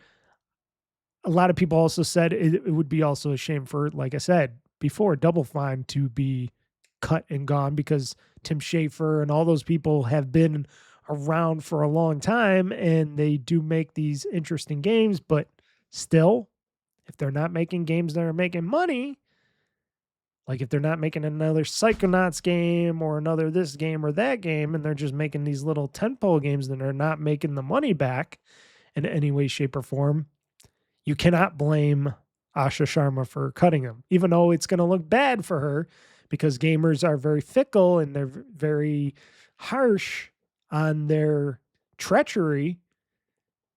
And they will eventually say, hey, no, on that stuff. And they will say, oh, you fucked our studio. You closed our studio. We're not buying anything anymore from you, or you're going to be in the what do you call it? The Gamergate 2.0 is going to come around. It could be very dark for that stuff, but still, I don't think Double Fine can survive on their own. Compulsion Games, like I said, they were a newer studio, even though, because they only made We Happy Few and South of Midnight. But like I said, with South of Midnight, that was a great game to me. I don't know why it didn't do as well as it should have, but okay. And then you got, like I said, the other studio, you got the Hellblade studio from Ninja Theory. They make tech, but you would think they can maybe, even if they had to close that studio, maybe merge those people in with other studios to use that tech and have them make tech for other people. I don't know. It is sad. And then Xbox as a whole. What's going to happen with that? Who's next? That's what I wrote down. Who's next? If they have to spin the part of the company off and make it its own, maybe that's what's going to have to happen. Maybe they got to get out of underneath Microsoft's corporate bullshit structure, because it's not healthy right now at Microsoft, and it hasn't been for a while. Even though I used to love Microsoft as a Microsoft fanboy of the past, I still love Xbox. I still like Windows. I know a lot of people still have the hate for Windows. I still think Windows has been pretty damn good to me. I have no problems whatsoever. And remember, I custom build my PC. So, I should have more problems than other people with a custom built PC out there. But still, overall, that company has not been going in good directions, and they've been doing stupid bets lately. And I frankly think that Nadella and them are just not that good. And you can blame Amy Hood as well, because she's the CFO. She's the one for the money of Microsoft, and she's a very harsh woman, I hear, and she doesn't care about any of the business. She cares about the money part of the business, and yeah. And that's my thing. And I agree with a lot of these what should I say, industry people out there, the gaming industry news people out there. I like Arthur Gee and stuff. I think it needs to be a bloodbath. I think they need to get a lot of more closures. I think they need to shrink it up a bit, tighten it up a bit, shrink and tighten, get that, work it out a little bit, remove some of the flab, and get back to making great continue to make great games and try to figure out how to build that business again. Like I was also saying, renting consoles. Maybe that's going to be the thing of the future. I know a lot of people say, "Oh, that doesn't seem like a good future." Well, like somebody was saying, I think this was from Cheap Ass Gamer or something there when they heard about rent a console, and they're like, "Oh, that's a stupid idea." What's stupid about renting a console instead of having to spend 1,000+ on a console?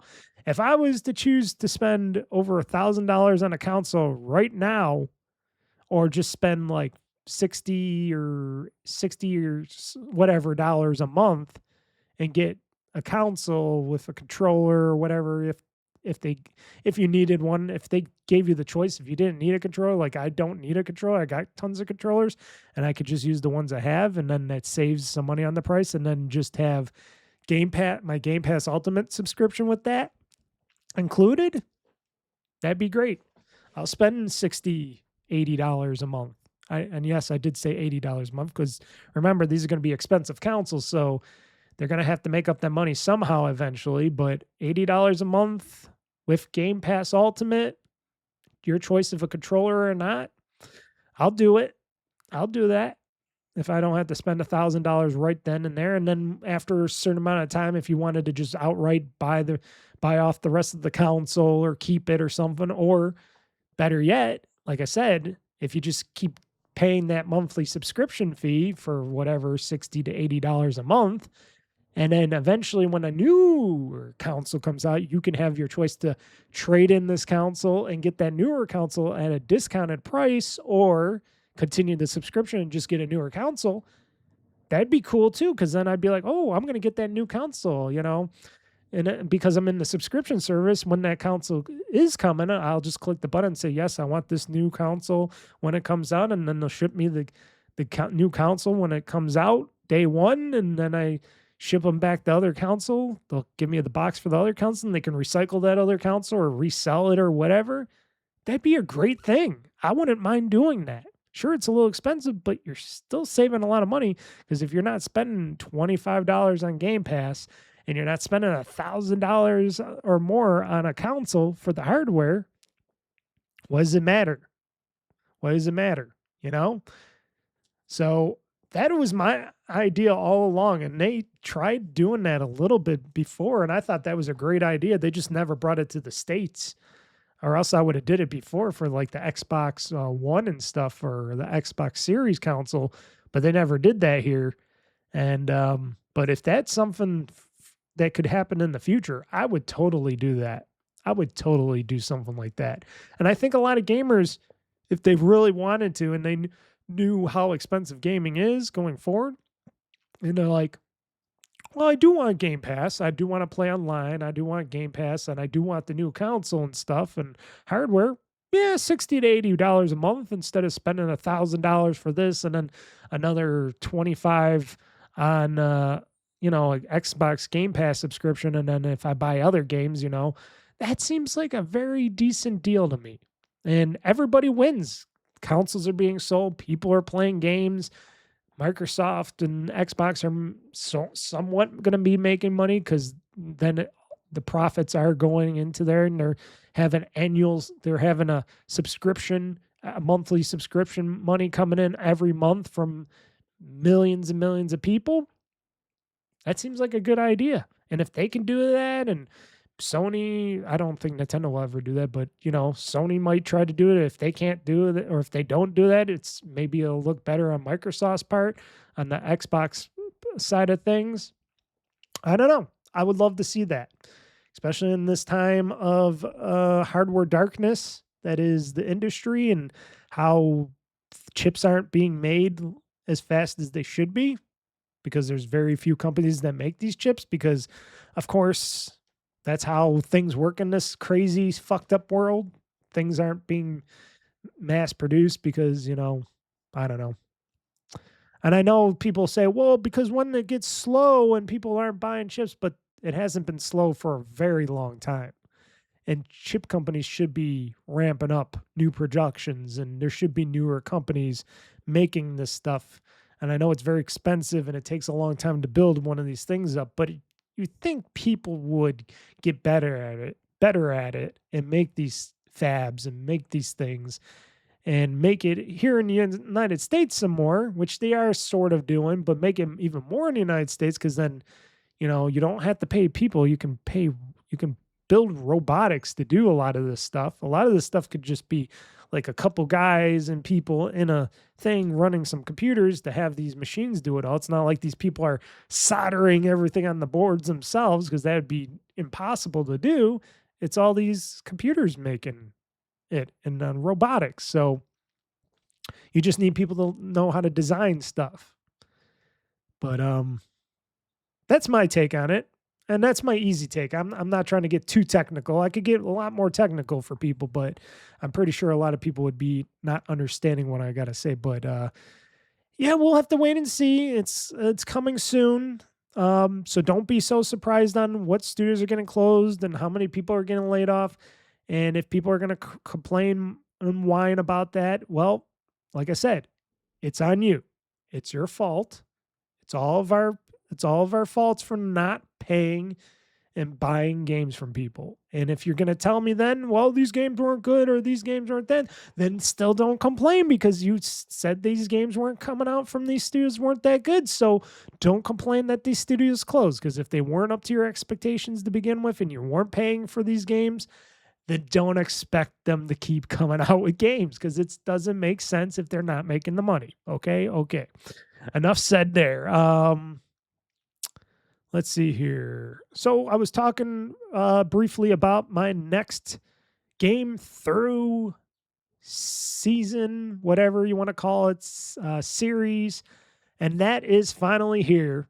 It took me way too long to do this. It was just because I just I didn't have the time to be recording these episodes and playing the game. But the game is Halo Infinite, the game that I tried to avoid like the plague, because when I tried playing it back when it first came out, I just did not want to do platforming, and I didn't like it at first, and I was really angry at it, and I'm like, I'm never playing this game. And then years later to now, zooming all the way to now, from then to now, with them coming out with Halo campaign involved shortly, I was like, shit, I know that that's a prequel, or that's the first game and they're remaking and all that, but I really, really got to play Halo Infinite. I really got to finish this franchise, what it's up to right now. And I played it. I did it. I finally did it. I got 7 episodes of content, and the first one is going up, I think it's Tuesday or when, I forget when's this going up.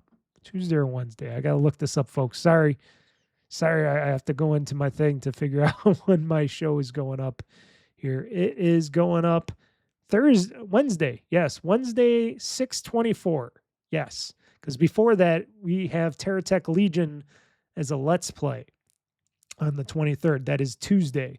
So Wednesday is going to be Halo Infinite Episode 1, and Tuesday is going to be TerraTech Legion. I play some of on Let's Play. So yes, Wednesday is going to be the first episode of the new game through series, this is the third game that I played in my game through series for Halo Infinite, and I will be bringing out those. Be bringing out those episodes, 1 episode a week, every Wednesday until it's finished. So there's 7 episodes, so 7 weeks. I might ramp it up, because when Halo Infinite does come out, or when Halo Campaign Evolve comes out, I want to get that maybe all said and done before that game comes out. I don't know yet. We'll see. But yeah, Halo Infinite, like I said, you're going to find out I got really surprised by the game. And let's just say it's not as bad as I thought it was going to be. I was very surprised by Halo Infinite. All the hatred, all the stuff I have in it, you'll see in the beginning. And then when you get to the end, to the 7th final episode, you'll see, oh shit, he changed dramatically on his thoughts about this game and what's going on. It was a really dramatic shift in what I was thinking about this game, and I'm glad I played it. You know, it's something I should have played a long time ago, but I'm glad I played it. I'm glad this is the reason why I created Game Through as a new, new video series in my stuff that I do for gaming, because I'm like, I might have never played that game until I played it for this series, and this is something really interesting.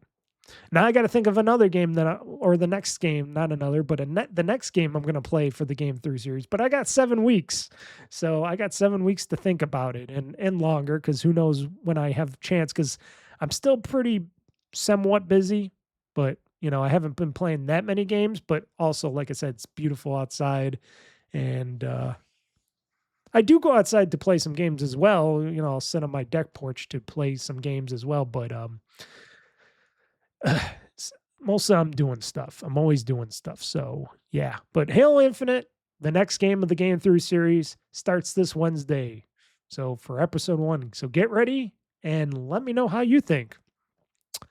So why don't we get into the games that I played in the past week? The games that have been played in the past week. As I take a quick swig of water, folks, excuse me for that. I just had to drink some water because I've just been for this whole podcast episode. But that's what it is. That's what a podcast is, folks. If you're watching the video or you're listening to me and my shitty voice, that's what a podcast is, me talking. So games, like I said, I have not been playing that many games, but the very few games that I have played them rigorously. I said that right? Rigorously. I played them very well, and I actually beat a couple of games on this list, which is amazing and great. This one game, I didn't think I was going to beat it, and I did, even though it kind of has more side content and it does have a DLC to it. I chose to end it. I re-downloaded it though, because there's one thing I might have to do still in it, but because I kind of deleted it preemptively. And I'm talking about Assassin's Creed Shadows, folks. I have beaten Assassin's Creed Shadow. Hold on. Do I even have it? Yes, I've beaten Assassin's Creed Shadows, folks, officially. I saw credits, so that means I beat it. I played through Yosuke's content mostly, I think, because he didn't seem to have any more storyline branches going on. And it all comes back together between him and Naoi. And I completed all her stuff. And then it ended with her and him and her talking to other people about how, there's still more to do and stuff like that. But I avenged my father and his killers and stuff. But we still got to go after the Templars and stuff. And they do have DLC. So I do understand why some people out there were understandably upset by how there's no true ending to Assassin's Creed Shadows as of the end of this main game that I played of it. And then they do have DLC, which eventually I might buy. I don't know. I don't even know if it's worth it or not to buy it. Somebody please tell me if the Assassin's Creed Shadows DLC is worth buying and playing. Maybe I'll wait till it's a little cheaper. Because I did buy Assassin's Creed Shadows and I did buy a lot of stuff in it. So don't say I didn't pay money for this game. I did. But I don't know. I might wait on the DLC if I even play it. I'm pretty happy with it. I know it ended abruptly, but I was like, at the end of playing Assassin's Creed Shadows, all I always do is murdering people left and right. I'm just like, as Naoi or Yosuke, I was just assassinating each of my targets one by one. I went through all the wheels, all the circles of death that I went through for each thing. And I was just like, yeah, I'm satisfied. I had a lot of fun with this game. It was a very fun game. Like I said, I did just re-download it because there's one Yosuke thing I forgot to do that I said I was going to do to complete his one last task, which I couldn't do before, but maybe hopefully I could do it this time. And then I'm going to delete it again. But I think I played, it said, how many hours? It was like, shoot, I got to look on my thing here. Excuse me again, folks. It's me doing this here. Does it say? Oh, yeah. Wait. Is it under here? Or is it under something else? Yeah. Yeah, I have to go back out. Give me a second. Just going in gotta go under my achievements, I think. Yeah, there we go. So I've played, way more than I thought I played of this game. I played 100, and it says here, and I know this is not 100% the truth, but this has got to be close to the truth. It says here, of Assassin's Creed Shadows, I've played 128 hours in 3 minutes of playtime of Assassin's Creed Shadows. 128 hours in 3 minutes. Wasted to play Assassin's Creed Shadows.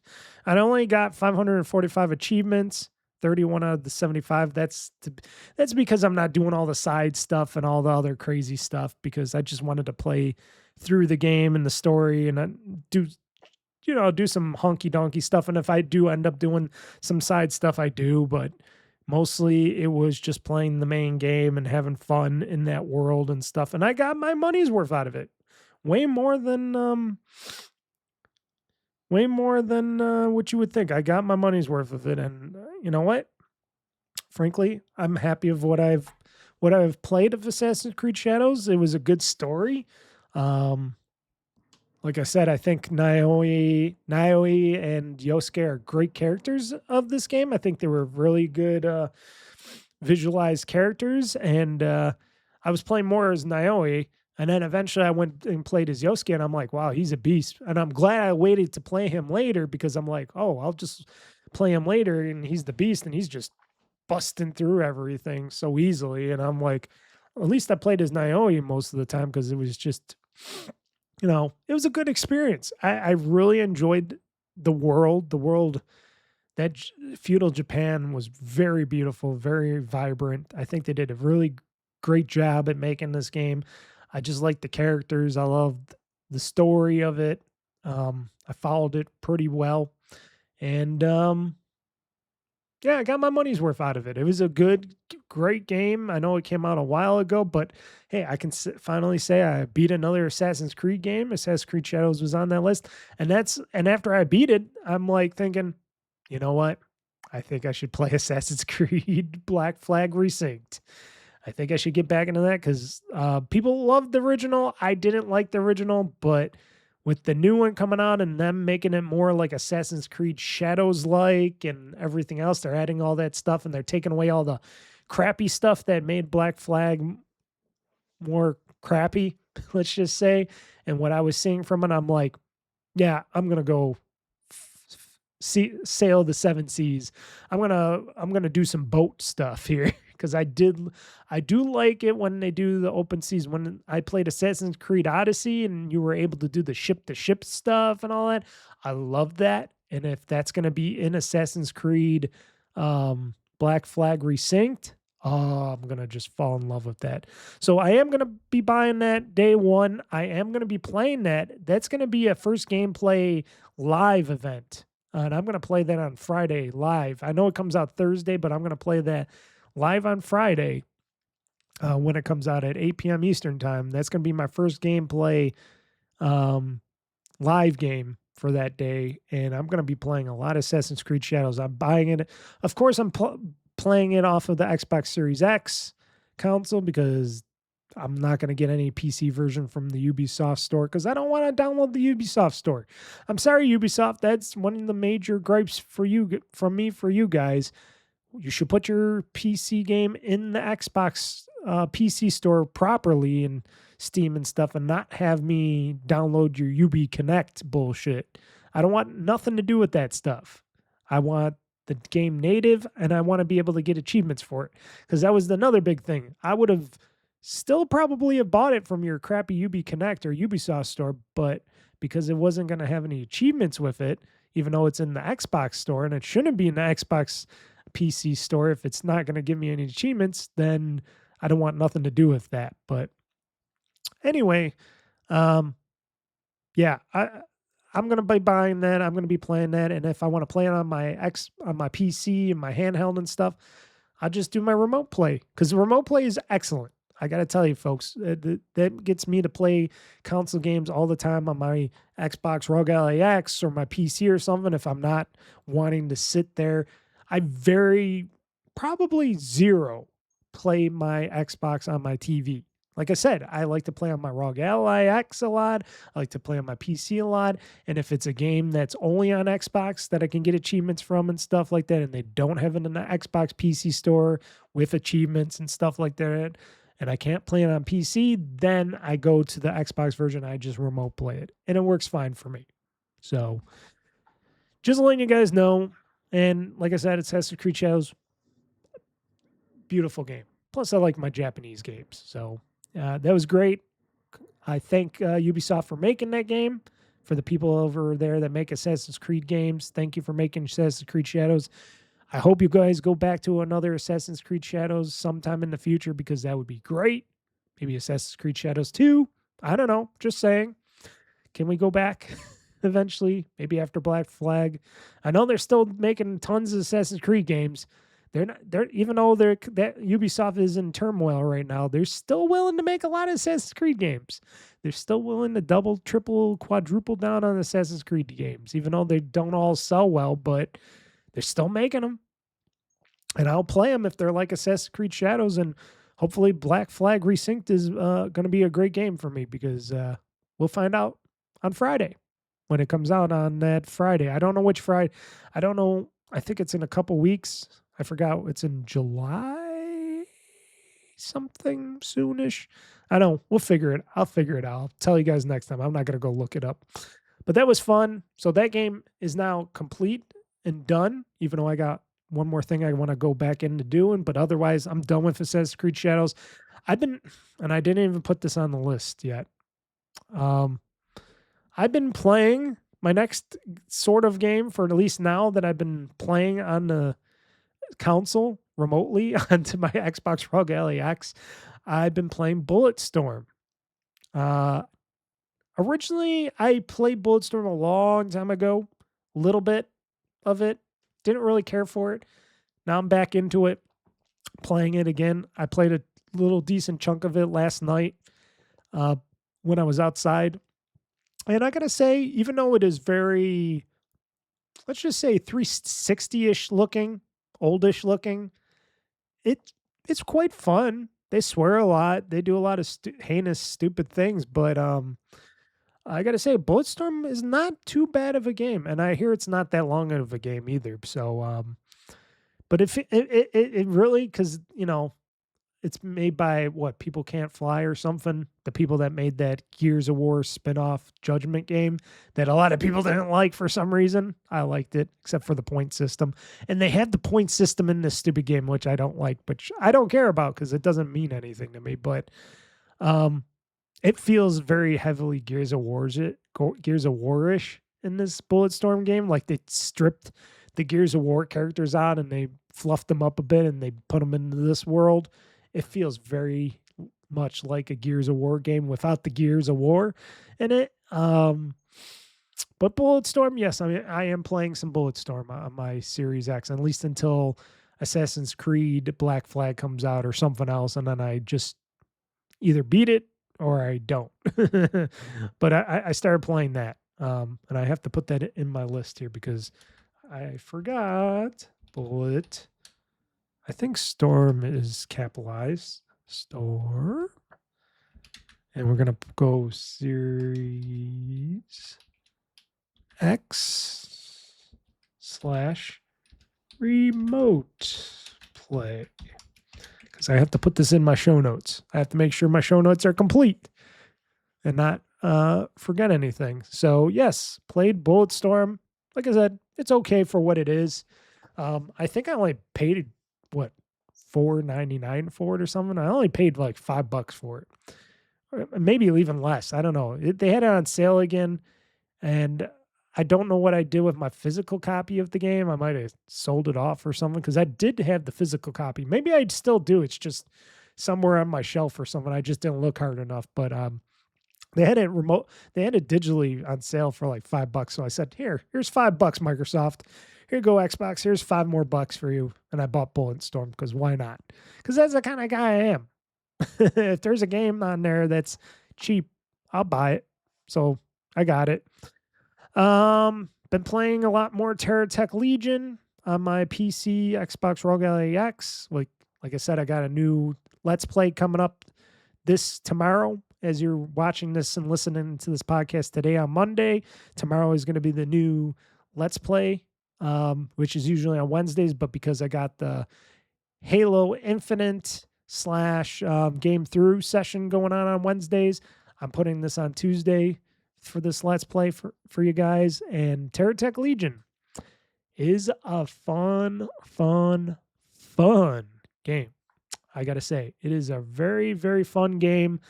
It's got your Vampire Survivors-esque type of feel with building your own like BattleBot type of wheeled robotic, crushing machine, let's just say. And it is a game that for $9, I think it's $8.99 on the Xbox for PC store, and I'm sure it's on sale on Steam as well. It's only on Xbox for PC. I think they said Epic Game Store, and I think Steam. It's not on PlayStation. It's not on Switch too, which I was very surprised that it's not on the PlayStation or Switch. I was really surprised this game, because originally I thought, and I kept saying, oh, you could get this on PC, Xbox, Steam, PlayStation and stuff. And I was totally wrong on that, folks. This is only on Xbox, I think Epic Games, Xbox for PC and Steam, and not on PlayStation or Switch, which is weird. But it's a great game. And if you play on any of those other platforms that I suggested, which is a lot, get it. Like I said, it's only $8.99 in the Xbox for PC store right now for Xbox. So, and I think it's crossplay too. I think I could play this on my Xbox proper, but why? I can play it properly on my PC, and it runs fantastically well on my ROG Ally X. So on my Xbox ROG Ally X.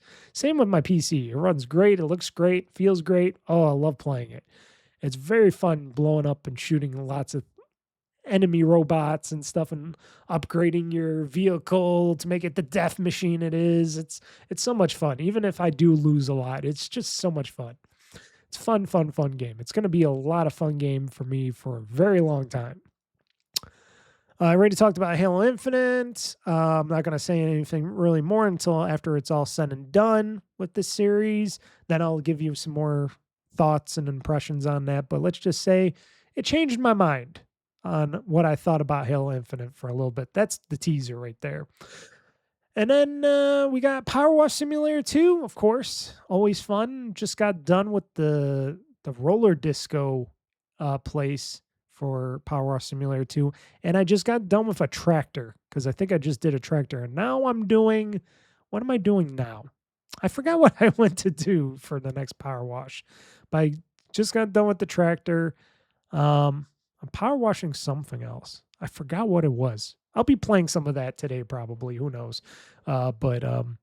Yes, Power Wash Simulator 2, remarkable game. Still on Game Pass.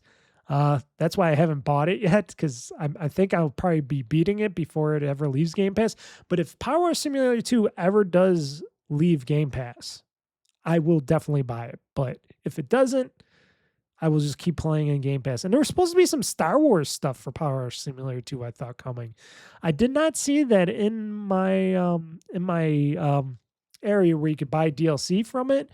I'm just wondering where that is. I got to look that up to see if that's coming or when that's coming, because I would like to power wash some starfighters and stuff like that, and some droids if they got some.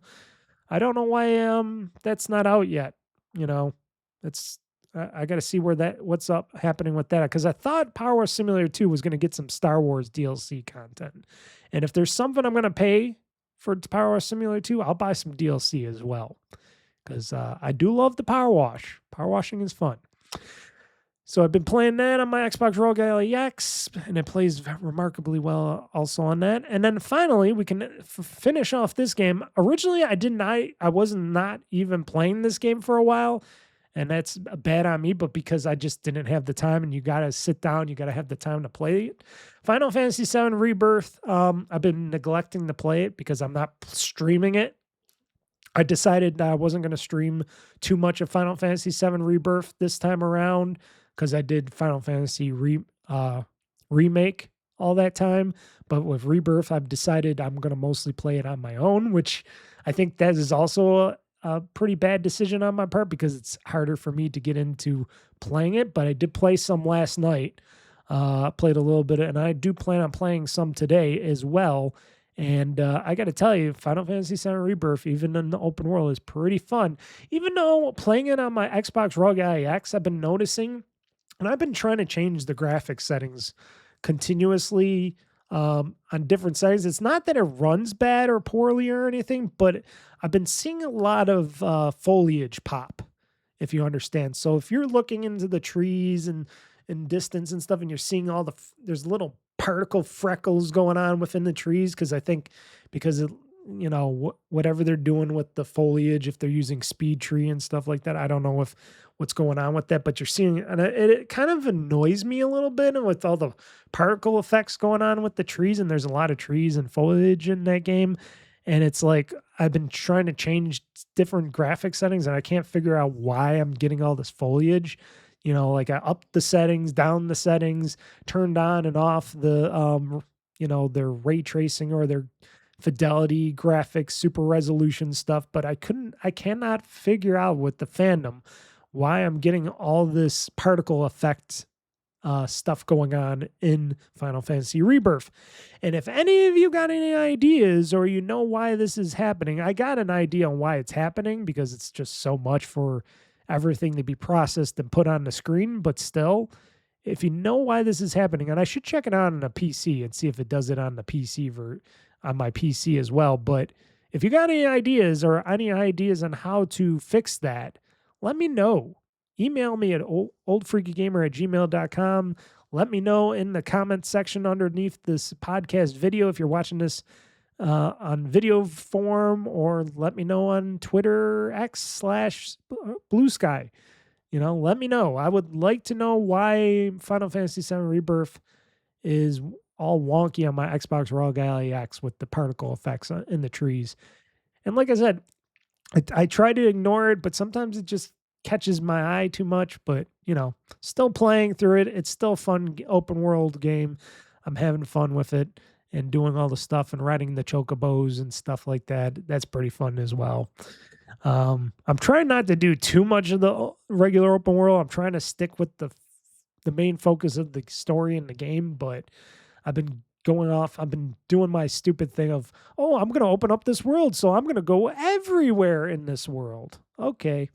That is my fault. And I'm still pretty much in the early beginnings of Final Fantasy VII Rebirth, so I haven't gone that far into the game, just to let you know. But fun game in general. Definitely something that and then, like I said, then we got the next Final Fantasy game coming out, next year, February, March, sometime, or whatever they're talking about, maybe, for Final Fantasy VII, what was it, Revelation? I don't even know what it was called. But yeah, that's supposed to be coming out next year sometime. So yeah, I got to get to playing more Final Fantasy VII Rebirth here. Get through that. So we're getting pretty late. I still got a lot of news stories to get through here. So why don't we get into the Gamez News? That is the Gamez News of this show, folks. Because yeah, let's get into it.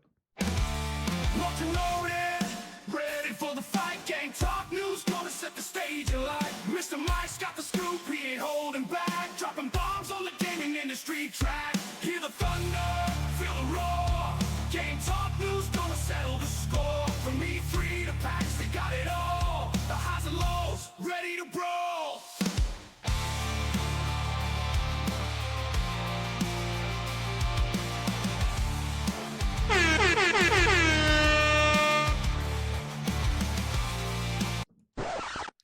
There we go. My famous, let's cut it now. And boy, folks, like I said, there is a lot of gaming news going on. Not all good, let's just say. And I hate to say that. I tried to bring up some decent gaming news, but most of it's probably pretty bad. And there was just a whole bunch more of bad gaming news and sad gaming news in the world. Like I'll quickly just say, hey, like Ubisoft, Yves Guillemot's brother passed away because he died in a plane crash. So, hearts and prayers go out to the Guillemot family, even though they've been killing off Ubisoft very slowly for the past years. But still, you lose a brother. You know, that's sad. So my heart goes out to them at the Ubisoft family over there, at the Guillemot family. The composer of Doom's iconic soundtrack has died at 81, Bobby Price. So he was 81 years old. He was the composer of Doom's iconic soundtrack, and he has passed away. So that is some other sad news. And back to more Ubisoft sad, bad news. Ubisoft is closing multiple studios, resulting in up to 380 job losses. So must have not been those big of studios, but I guess smaller, maybe some support studios or something. I don't know. Ubisoft is closing its Winnipeg and Belgrade studios and restructuring others because, of course, Ubisoft is too big for its own good and they're not making that much money. And especially when they sold off didn't they like sell off half their company to the Saudis or something as well? Which they're not doing so well. So Ubisoft Barcelona will be restructured to focus solely on Rainbow Six projects. In addition, Ubisoft has internally announced organizational changes within the global publishing team, which will see role reductions across the company. Winnipeg was founded back in 2018 and comprised of around 100 employees, so not super big. It focused on developing technology for Ubisoft's game engines, Anvil and Snowdrop. Founded in 2016, Ubisoft Belgrade contributed to games including The Crew 2, Tom Clancy's Rainbow Six, Riders Republic, and Skull and Bones. The closures and restructuring come as part of Ubisoft's global cost savings plan, which has so far resulted in the cancellation of at least 6 games and postponement of 7 others, and multiple studio closures resulting in hundreds of job losses this year. Yeah.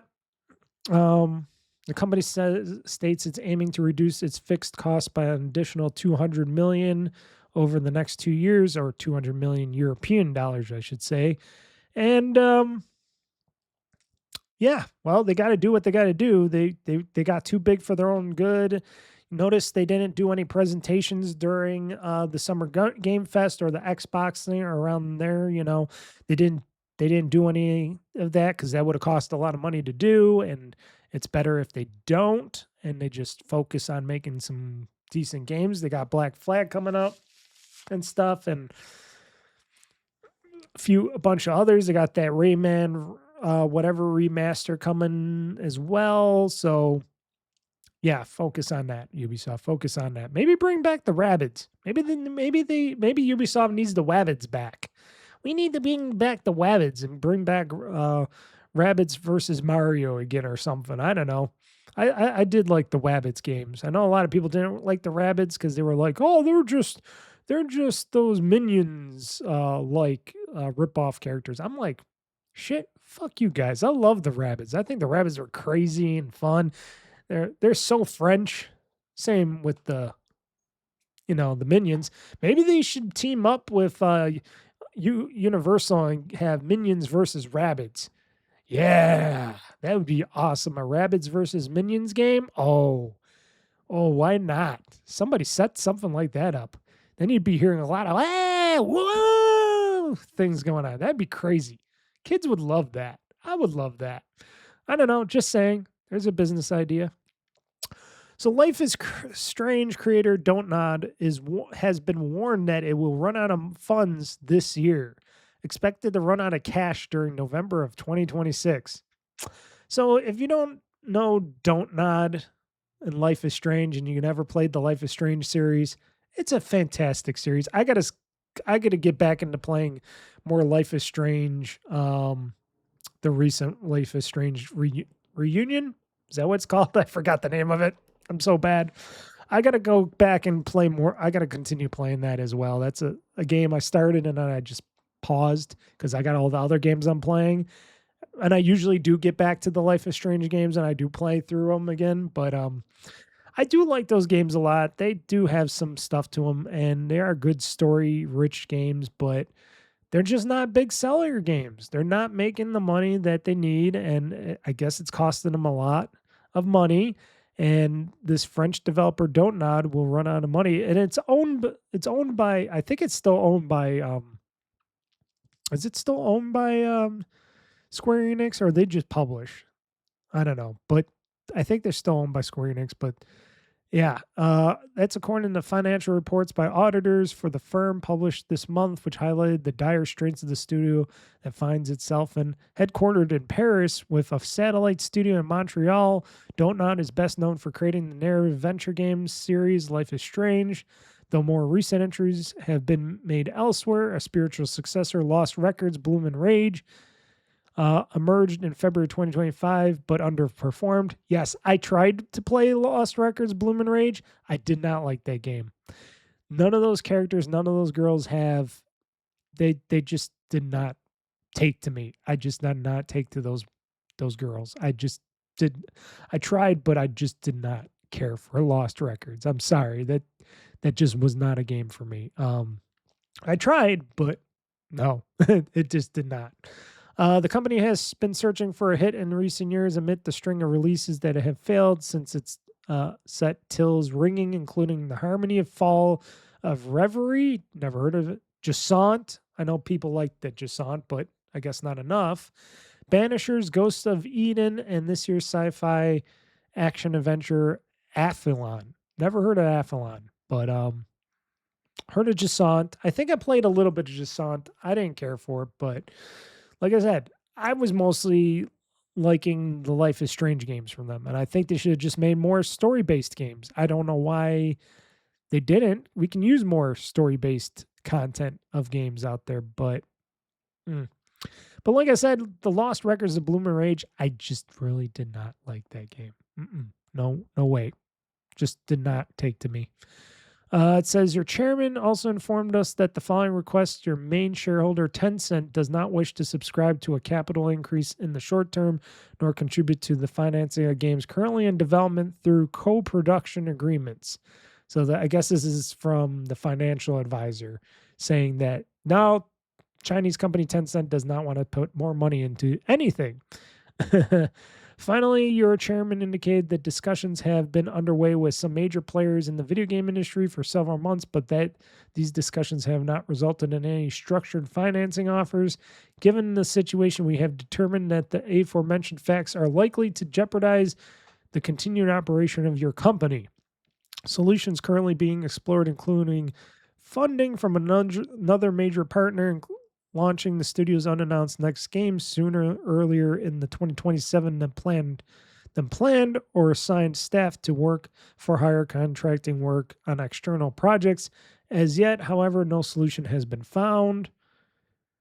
And that is sad. That is a sad situation for this stuff. But ultimately, that's what happens. And ultimately, people I guess they don't care about games from these studios, or are these studios putting out too much, or are these games costing too much to be produced from Don't Nod? I don't know. I always thought that they had a handle on their games and how they put them out, and they were really, like I said, they were really big early on with the Life is Strange series, and then all of a sudden it's like, no, people don't want to play them anymore, and it's like, I still do. I don't know. Like I said, I already purchased, I own Life is Strange Reunion, so I'm going to be playing that. I already own it, so they already got my money, so games that I always like always go away. Here's some more bad news, but this is EA, so this is like no news at all because we all know that EA does this stuff. They've been doing this stuff for a long time now, but I guess they're trying to get bigger with it. So EA announced a new way to bring advertisements directly into gameplay. So they want to insert more advertising into your games, mainly probably their EA games. And they wanted to do more targeted dynamic marketing and stuff like that, and like their sports games, but they want to put it in more games, whatever they decide to be doing and stuff. And I'm like, okay, that's what EA does. I don't think that's going to help them out much. I think that's going to hurt them more. But they've been doing this for a long time. They've been trying to put advertisements into their games for a very long time, and them trying to do even more on that, good luck, because a lot of people are even saying, oh, if they put an advertisement in this game, I'm not going to buy or play it at all. Like they were talking about, oh, if you pause the game, you might get an advertisement in the game, and people were like, no. And I'm like, they're just there to try to make money, especially if the Saudis buy them. They want to look more financially feasible for that stuff. And if they don't buy them, they still want to make that extra money. So die if you do, die if you don't. I don't know. And they do a lot of sports games like football and stuff. So of course you can put a lot of direct advertisement in those games, but it's EA. I can't say, like I said, I don't play many of EA's games anymore except for the older games. The EA used to be known for making the great games of yore, but nowadays I don't play anything from EA. I don't care about sports games and stuff like that. So for real, it's like, yeah, I can see them going in this direction. Come on, it was EA that was all up in arms about people buying used games out there and trying to sell subscriptions and trying to make you pay more money for your used game if you wanted to go online and you had to pay them extra money to do that. They were the ones for that. So remember, EA is definitely not your friend, and EA always looks for what EA can make in money. I'm surprised they still make a lot of money. Like I said, I guess the sports games still make them a lot of money, but always could be more, I guess. I don't know. That's EA for you. And talking about money and the lack of and people pulling out of stuff, PlayStation. You remember when we keep talking about how PlayStation was in PC ports and then they pulled out and stuff like that, and now they're going to just doing exclusives, which Xbox is kind of doing that, but on the Xbox side, they're doing it on a case-by-case basis where maybe some games will be exclusive, some games will be out there in the open, but, you know, that's still a little crazy talk right there. And, you know, they kind of pissed off Sony and PlayStation with a lot of that stuff because, what was it? Halo? Was it Halo? No, Gears was supposed to be on PlayStation, and now it's not, and pissed off people and pissed off why they I guess they pulled one of their Halo advertisement videos from the PlayStation State of Play or something that was supposed to be in there, but they pulled it out at the last minute because they didn't want to anger the Xbox gamers out there because, you know, everybody's in their little pools still. And it's like, okay. And this is another one of those reasons why none of these games are going to continue to be made. And this is why studios continue to close and people keep on losing jobs in this industry, because if you gamers are going to uprise on exclusivities and bullshit like that and just not let all these games just be played on every system, and you could just pick the best system that you want to play it on and still buy the games from people, I don't know what to say, because it sounds ridiculous in my mind that, oh, you're going to be very pissed off that, oh, Microsoft's putting their games on PlayStation and PlayStation might put their games on Xbox and Switch and blah, blah, blah. And it's like, why? If it's a better way to make money on these expensively made games that support these studios and support the people that make them, who cares? And then all you as a consumer have to do, if you don't want to play on Xbox, don't play on Xbox. Play this game on PlayStation. And if you want to play this game on an Xbox, play that game on an Xbox. And then if you guys want to battle each other, you know, you got cross play on these games anyways. So what's up with that? A lot of dude bros out there with little penises out there that can't handle the truth that the gaming industry has to evolve, and people don't want it to evolve. Like I said, when I was a younger teenage kid, I was like, yeah, Xbox only. I still am Xbox exclusive, but I still like playing certain PlayStation games. Like I said, I got my PS3's out still right now. I purchased some PlayStation 3 games that I don't know what happened to them. I must have sold them off or something stupid back in the day, or I lost them or something. I don't know what happened to them, but I repurchased some PlayStation 3 games. I even bought some new PlayStation controllers, which I had to buy the secondary market PlayStation controllers. I haven't tried them out yet. I got to really try those out pretty soon to see how well they work with my PlayStation 3.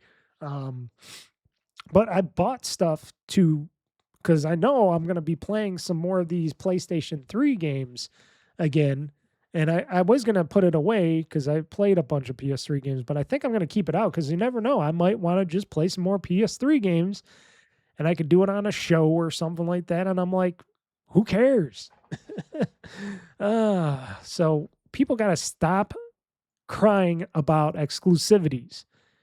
These dude bro fanboys out there, these craziers. Like I said, I am still a fanboy of Xbox and playing on Xbox and PC, but I will play Steam games. I will play Switch, Nintendo games. And like I said, if Sony wants to put their games back out on the PC again in the future as ports, I will play those too. I just don't want to buy their hardware. I just don't want to buy the PlayStation hardware. I don't like their new controllers. If they brought back these Dual Shock 3s again, these kind of controllers again, I will definitely maybe consider playing on the PlayStation again. But also they're going to make the PlayStation not crazy like they used to, but you know, but they got to also have the games that I want to play as well, which they haven't, at least not too many games. And if you don't have enough games for that system that I want to play them on, then I'm not going to play on your system. That is all. You know, if Sony had a ton of games that I wanted to play on their system, of course I'd probably buy a PlayStation, but they don't. So I'm not. And then, like I said, when they were porting them to the PC, I was like, well, then I don't need to get a PlayStation. I got an Xbox, I got a PC, I got a handheld. I'll just play these games on my handheld or PC. No big deal. They're still getting my money. But unfortunately, the dude bros and people out there, I guess, made Sony decide not to port anymore due to, here's what the title says: PlayStation reportedly pulled out of PC ports due to the inconsistent releases and lack of revenue, meaning they weren't putting these games out, fast enough. I said this all before. And then they weren't getting much money back from what they were porting to like Steam and stuff like that, which they only put them on Steam for a short period of time. It's only been a few years since they put out games like God of War, Spider-Man games, and they put out the Horizon games and the Ratchet and Clank game out on Steam. And I own a bunch of those games. I own a bunch of the Spider-Man games. I don't own Spider-Man 2 yet because I think still charging $70 for Spider-Man 2 is ridiculous right now. I have the Horizon game. I have the Ratchet and Clank game as well. I do own most of those games, so I just don't own the God of War games because I just don't care for the new God of War games. I like them. I like my original God of Wars. But yeah, PlayStation, aka Sony, reportedly dropped the future plans for PC games due to the inconsistency of previous games and their lack of revenue. Jason Bloomberg reporter Jason Schreier posted that PlayStation told staff that they were abandoning PC as a platform for single-player games for several reasons. Sony Interactive Entertainment CEO Herman Hulst reportedly stated that the PC ports were inconsistent, didn't make enough money, and they wanted to align their biggest franchises with their hardware, which still says not good for them, because at least with Xbox and Microsoft, they still put them on more than one platform. They still put their games, even if they're exclusive, they still put it on Xbox and PC and Steam sometimes, because Steam is not, they don't consider Steam a threat. You know, they'll rather partner with them. They'll still put games on them. They still offer achievements for the games within Steam. They just don't, you know. So when they do exclusives, you'll still be able to play them. Which, like I said, I'm still be able to play like Gears of War on PC or Xbox, and I could play Halo on Xbox or PC. I could play Fable on Xbox or PC, and that's good. That's great. With Sony, they're got to make sure that PlayStation 5 and beyond keeps selling, and that they can be able to sell enough copies of these games, these expensively made games that they do and rarely do, because they don't make that many games anymore. And they got to make sure that third parties keep putting enough games on their system that sell on their system to be able to make that revenue back for some of these games. So I don't understand why porting these games to like a PC would be a bad thing for them and cost them more money. You know, it just does not make sense to me, but that's what they want to do. So there are no new plans for titles to make the jump on a case-by-case basis. Currently, PlayStation plans to support live service games on PC, but single-player narrative-driven games will be exclusive to PlayStation consoles. Let's see here. We keep talking about it. It's not gonna be good, because I was really excited to see maybe Marvel's Wolverine to be coming on the PC, but there won't be a PC version of the game. I think that's a big short-sightedness on Herman Hulst over there at on PlayStation, right? I got his name right, Herman Hulst. I think that's a big short-sightedness there, because that game's got to cost them a fortune, like people were saying, because it's a Marvel, it's Disney, they got to pay them, they got to pay a lot of money to make this game. And I also heard that this game, a lot of people that saw more of this game in action were not too super excited about it. Like, they said it was fine, but it wasn't blowing their socks off or something. So yeah, spending all that money, doing all that just to keep it on PlayStation. But people also say that about Xbox. Oh, they're only putting this game like a Gears of War or this Clockwork, was it Revolution or something on Xbox, and they're going to cost a lot. How many are they going to sell copies of those games? Understandably, you know. But also you could play Gears of War and the Clockwork game on PC. So they got technically two platforms you could play those games on. Even though they say Xbox exclusive, it's in their ecosystem, meaning they're not putting it on a PlayStation or Switch or something like that. Because remember, PC is also their ecosystem over there at Microsoft. Let's see here. Yeah, like I'm reading one of the comments for the PlayStation. This is a good, decent comment. So blaming a poorly executed strategy as the reason to stop porting games is a bit strange. Yes, you were right about that.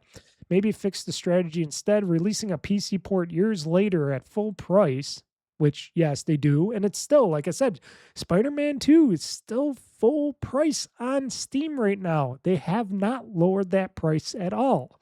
And it's not something that people will be willing to spend, especially on a PC port of a game. Years later.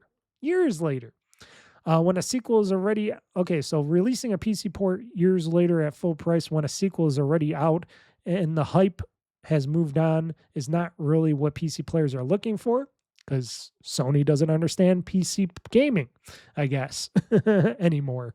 If Sony wants PC sales, they need to treat PC like as a platform, not a delayed afterthought. Just like how Microsoft does it. They put it out day and date, Xbox, PC. They're not putting out years later and at full price as their sequel comes out. Yes, I totally agree with that comment. And like I said, as a gamer that plays on both console and PC, it makes a totally total amount of sense right there for that. A lot of sense, but Sony will figure it out. And then we'll see them just like Microsoft and others going, well, I guess we're going to do multi-platform again. Maybe Sony might even think maybe someday we might have to put some of our games on Xbox just to pad it out or something. I don't know. You never know. We'll see. Maybe Microsoft could change it, turn it around, but I don't know. I don't have no real energy behind anybody right now.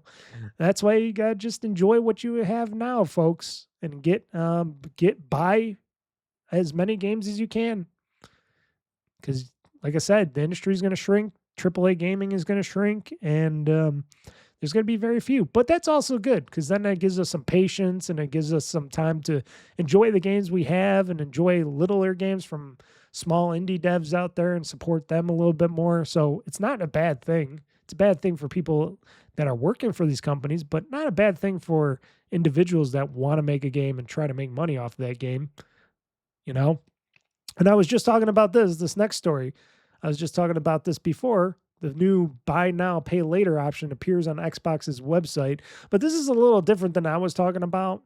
They got something where you buy now, pay later option.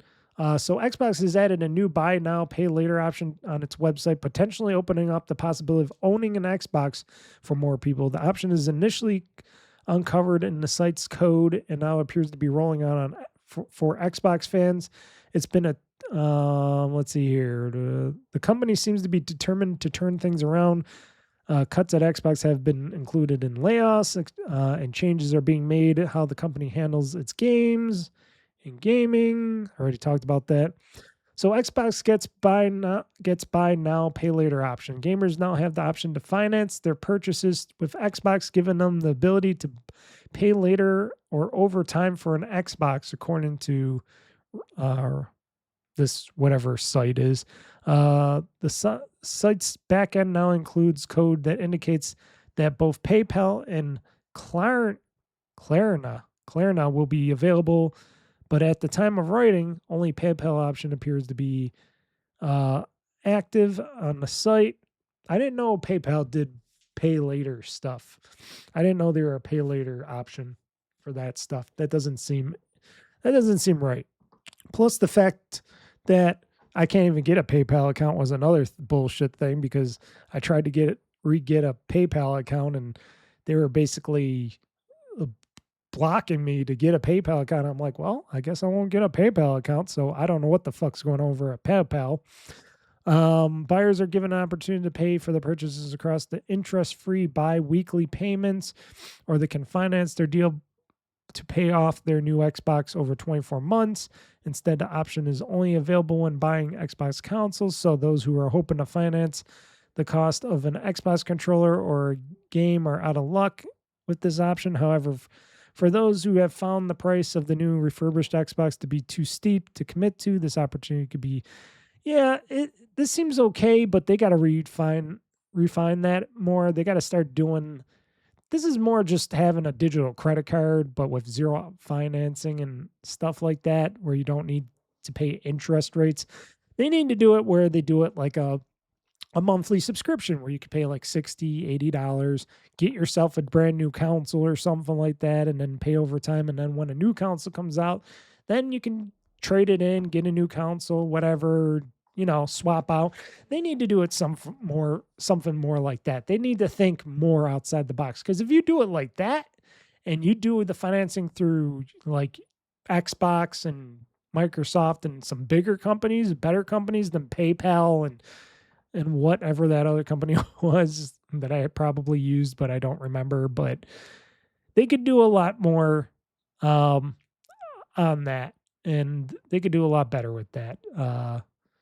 So, and like I said, the whole rent now, pay later thing would be a lot better, especially if you get Game Pass subscription, Game Pass Ultimate subscription. That just makes the deal a whole lot sweeter for people and gamers because they're like, oh, I get this great Xbox deal, pay over time with a controller, and I get Xbox Game Pass Ultimate subscription with that as I pay for that. So I got games to play right then and there when I get the system to take home. So we'll see. We'll see if they get to that feature in the future.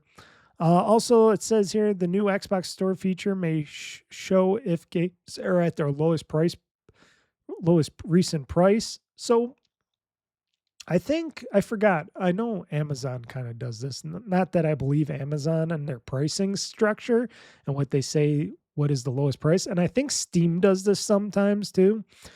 But I don't know if Microsoft or Xbox is doing this. I haven't seen this yet, but that would be pretty interesting to see how the cost of games go up and down, and see if they're going to be on sale or if there's a sale coming up or something. That would be pretty interesting to see for the Xbox side of things, if you can see what games are there. I haven't seen much more into this, but this was another news story about that as well. Continuing on, because I just want to get through the games news because we're almost done with the show. Assassin's Creed Black Flag resynced. Achievements all available offline at any difficulty setting, meaning and none can be missed. So that was what also enticed me and intrigued me even more to play Assassin's Creed Black Flag resynced, for the achievements all being available offline. So Ubisoft has detailed the full list of achievements available in Assassin's Creed Black Flag resynced, and stated that all the achievements will be available offline after the game's installation is complete. This is perhaps not too surprising, as Black Flag resynced will be entirely a single-player experience, which is great. The original game's multiplayer offering has not made the leap to the remake, but notable perhaps due to the Ubisoft's previous form of sunsetting games like The Crew. The same lengthy list of in-game awards will be available to unlock across platforms, so it'll be offered as Steam achievements, Xbox achievements, and PlayStation trophies, Ubisoft has stated. That's good. No achievement can be missed during your explorations of the Caribbean, Ubisoft said. So good. So I play through the game, I get all the achievements. That makes me an extra happy gamer right there. With awards instead of geared towards marking fun or unique activities in an open world, all achievements are also available at any in-game difficulty setting. So if I play on easy, which I probably will be, I'll still get all those achievements and not have to worry about higher tiers. Personal favorites on the list here include Edward Catway, which seems to be a reward feline lack of care for property and breaking 50 potted plants. Okay. And Friend to All, which will pop up when you interact with all 7 types of friendly animals. And yes, you can pet the cow. Okay, cool. I can pet the cow. And then they got a bunch of achievements that they're showing off in the achievements list here, like King of the Castle, The Memory of My Enemy, Dilettante, fill the art collection and equip slots in the Great Enigma Manor, Governor, Zero Waste, Grandmaster. I'm not going to go through all of this, but that's awesome. Last to Leave, Epoxy Bird, Walls that Hold Back the Wind. Sound like interesting achievements.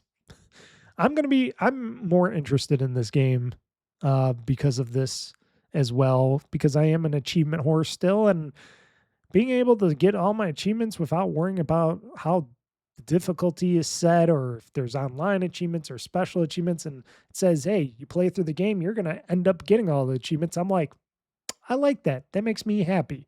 That makes me want to play not only through the game, but just get all the achievements throughout playing the game. So, yeah.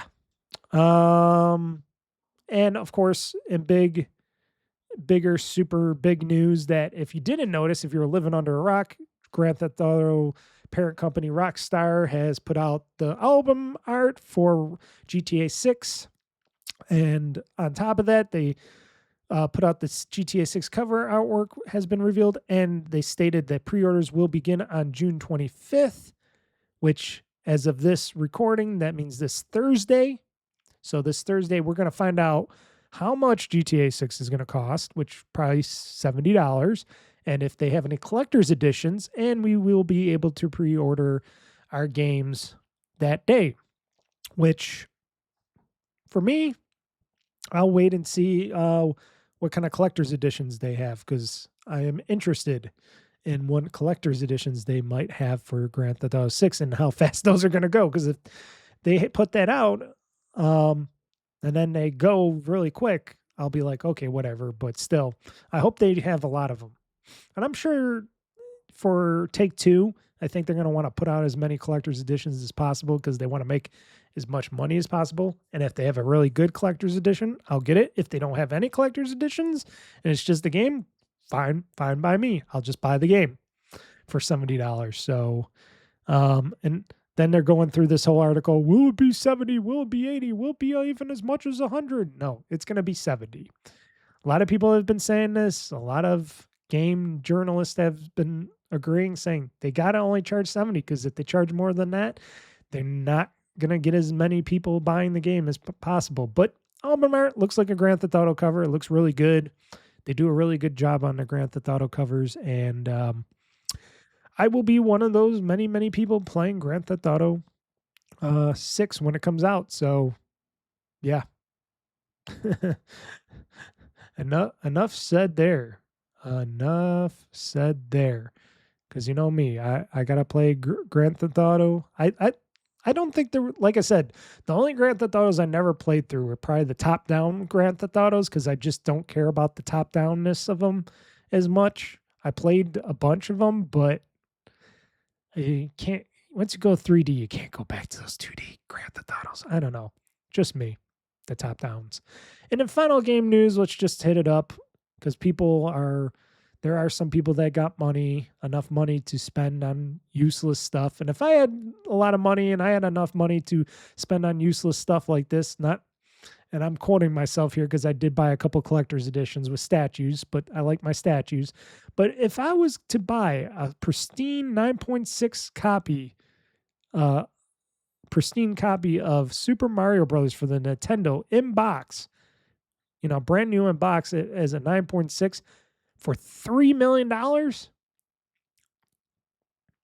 I must have some sort of video game museum or something, because that's a lot of money for a copy, a sealed second production copy. Oh, this is a second sealed production copy of Super Mario Brothers for the NES. $3 million. Whew. Wow. Only 3-second production copies with the gloss sticker format are known to exist according to the auction house, and this is the best among them, graded PSA 9.6 A++. This specific variant has never been appeared in public auction in a sealed condition, underscoring just how elusive it is, according to Heritage Auctions listing. Because these games weren't protected by plastic, finding an example in such good condition decades after release is a rarity. The game and the console it was bundled with are from the Los Angeles test market area in the early days of Nintendo's expansion into the US in many ways. So this was like one of those early copy, second print copies, I guess. Super Mario Brothers, $3 million. Yep. So much money, folks. So much money.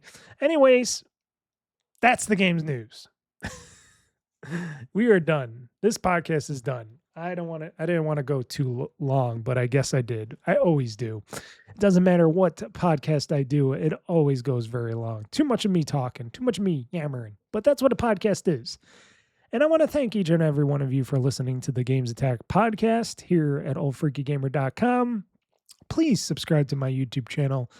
at OldFreakyGamer on YouTube or youtube.com/OldFreakyGamer-2023 if you want to get in there that way. Or you could go through OldFreakyGamer.com to go there and then subscribe. Let me know your comments and questions and what you think under the comment section below, or you can email me, or you can tweet me and blue sky me, whatever. Let me know. I always like to talk to people that are interested in video games and gaming, got ideas, got questions, whatever. That's all I'm about. I'm about the video games, people, because I'm an enthusiast. I am a hobbyist. I am not one of those I'm not one of those big timers out there. I am definitely not one of those people that pushes you to buy certain things. I just tell you what I think about the games and hardware and stuff like that in the industry. And I tell you what I think about it. I'm not pushing any agendas. I am not selling any ads. I'm just doing it because I just like to do this stuff. And that's how I make my content, and that's how I do my podcasting. And I thank you for all listening to this. So we're going to leave here with this music, and I am going to say, until next time, folks, I'm getting out of here. I think it's about time. I'm going to go make myself some lunch as I am editing and uploading this content for tomorrow, because I'm recording this on Sunday, and I'm going to enjoy the rest of my Sunday afternoon. And I hope you guys enjoy yours as well. Play some games, enjoy the sun. And until next time, folks, I'm Mr. Mike, signing out, saying game on, game hard. Oh, before all that, wait, hold on, Mr. Mike, hold on. There we go. Before all that, I want to tell you what, I forgot to tell you what was going on during the week. I already told you some of it. You know, the podcast is today as you're watching and listening to this. Tomorrow is going to be TerraTech Legion on Let's Play. That will go up Tuesday. Wednesday will be my first episode of Halo Infinite on Game Through, so that will be an interesting thing. Thursday, nothing. I don't do something every day. Sometimes I don't even do it this much. And Friday, I will continue streaming more Game On with which I didn't even put on there. Did I not put that on there? Oh shit. Oh, I did it bad. Mr. Mike did it bad. I did it bad because there is a game on here that I was playing that I did not put on for the past week, and that was Red Dead Redemption. I missed one of Rockstar's games. They're going to kill me. No. I am going to continue because I played it last week, and I forgot to talk about it. But you know what Red Dead Redemption is. You know, the original Red Dead Redemption.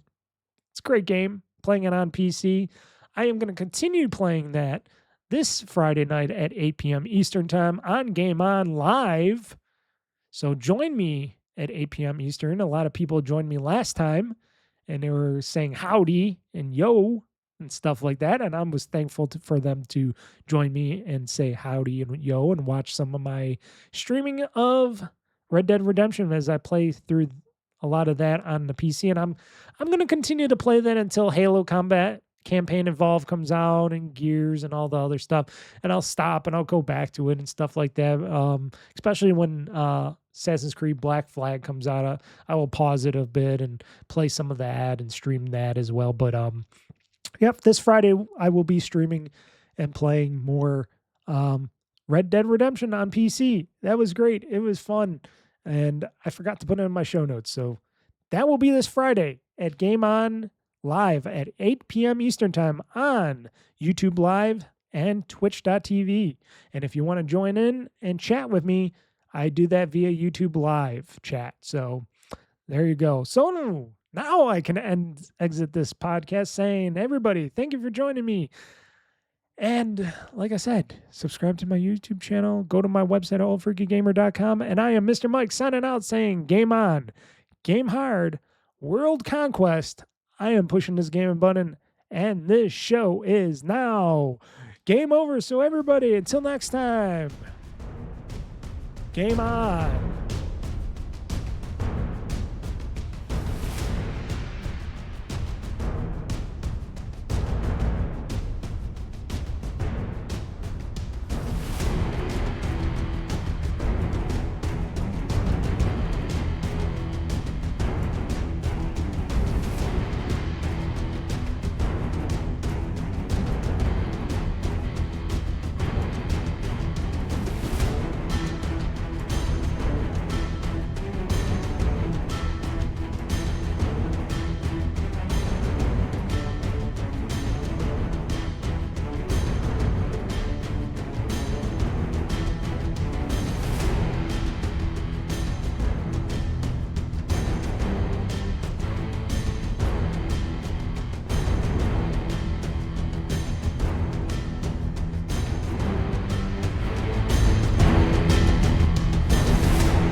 Game over.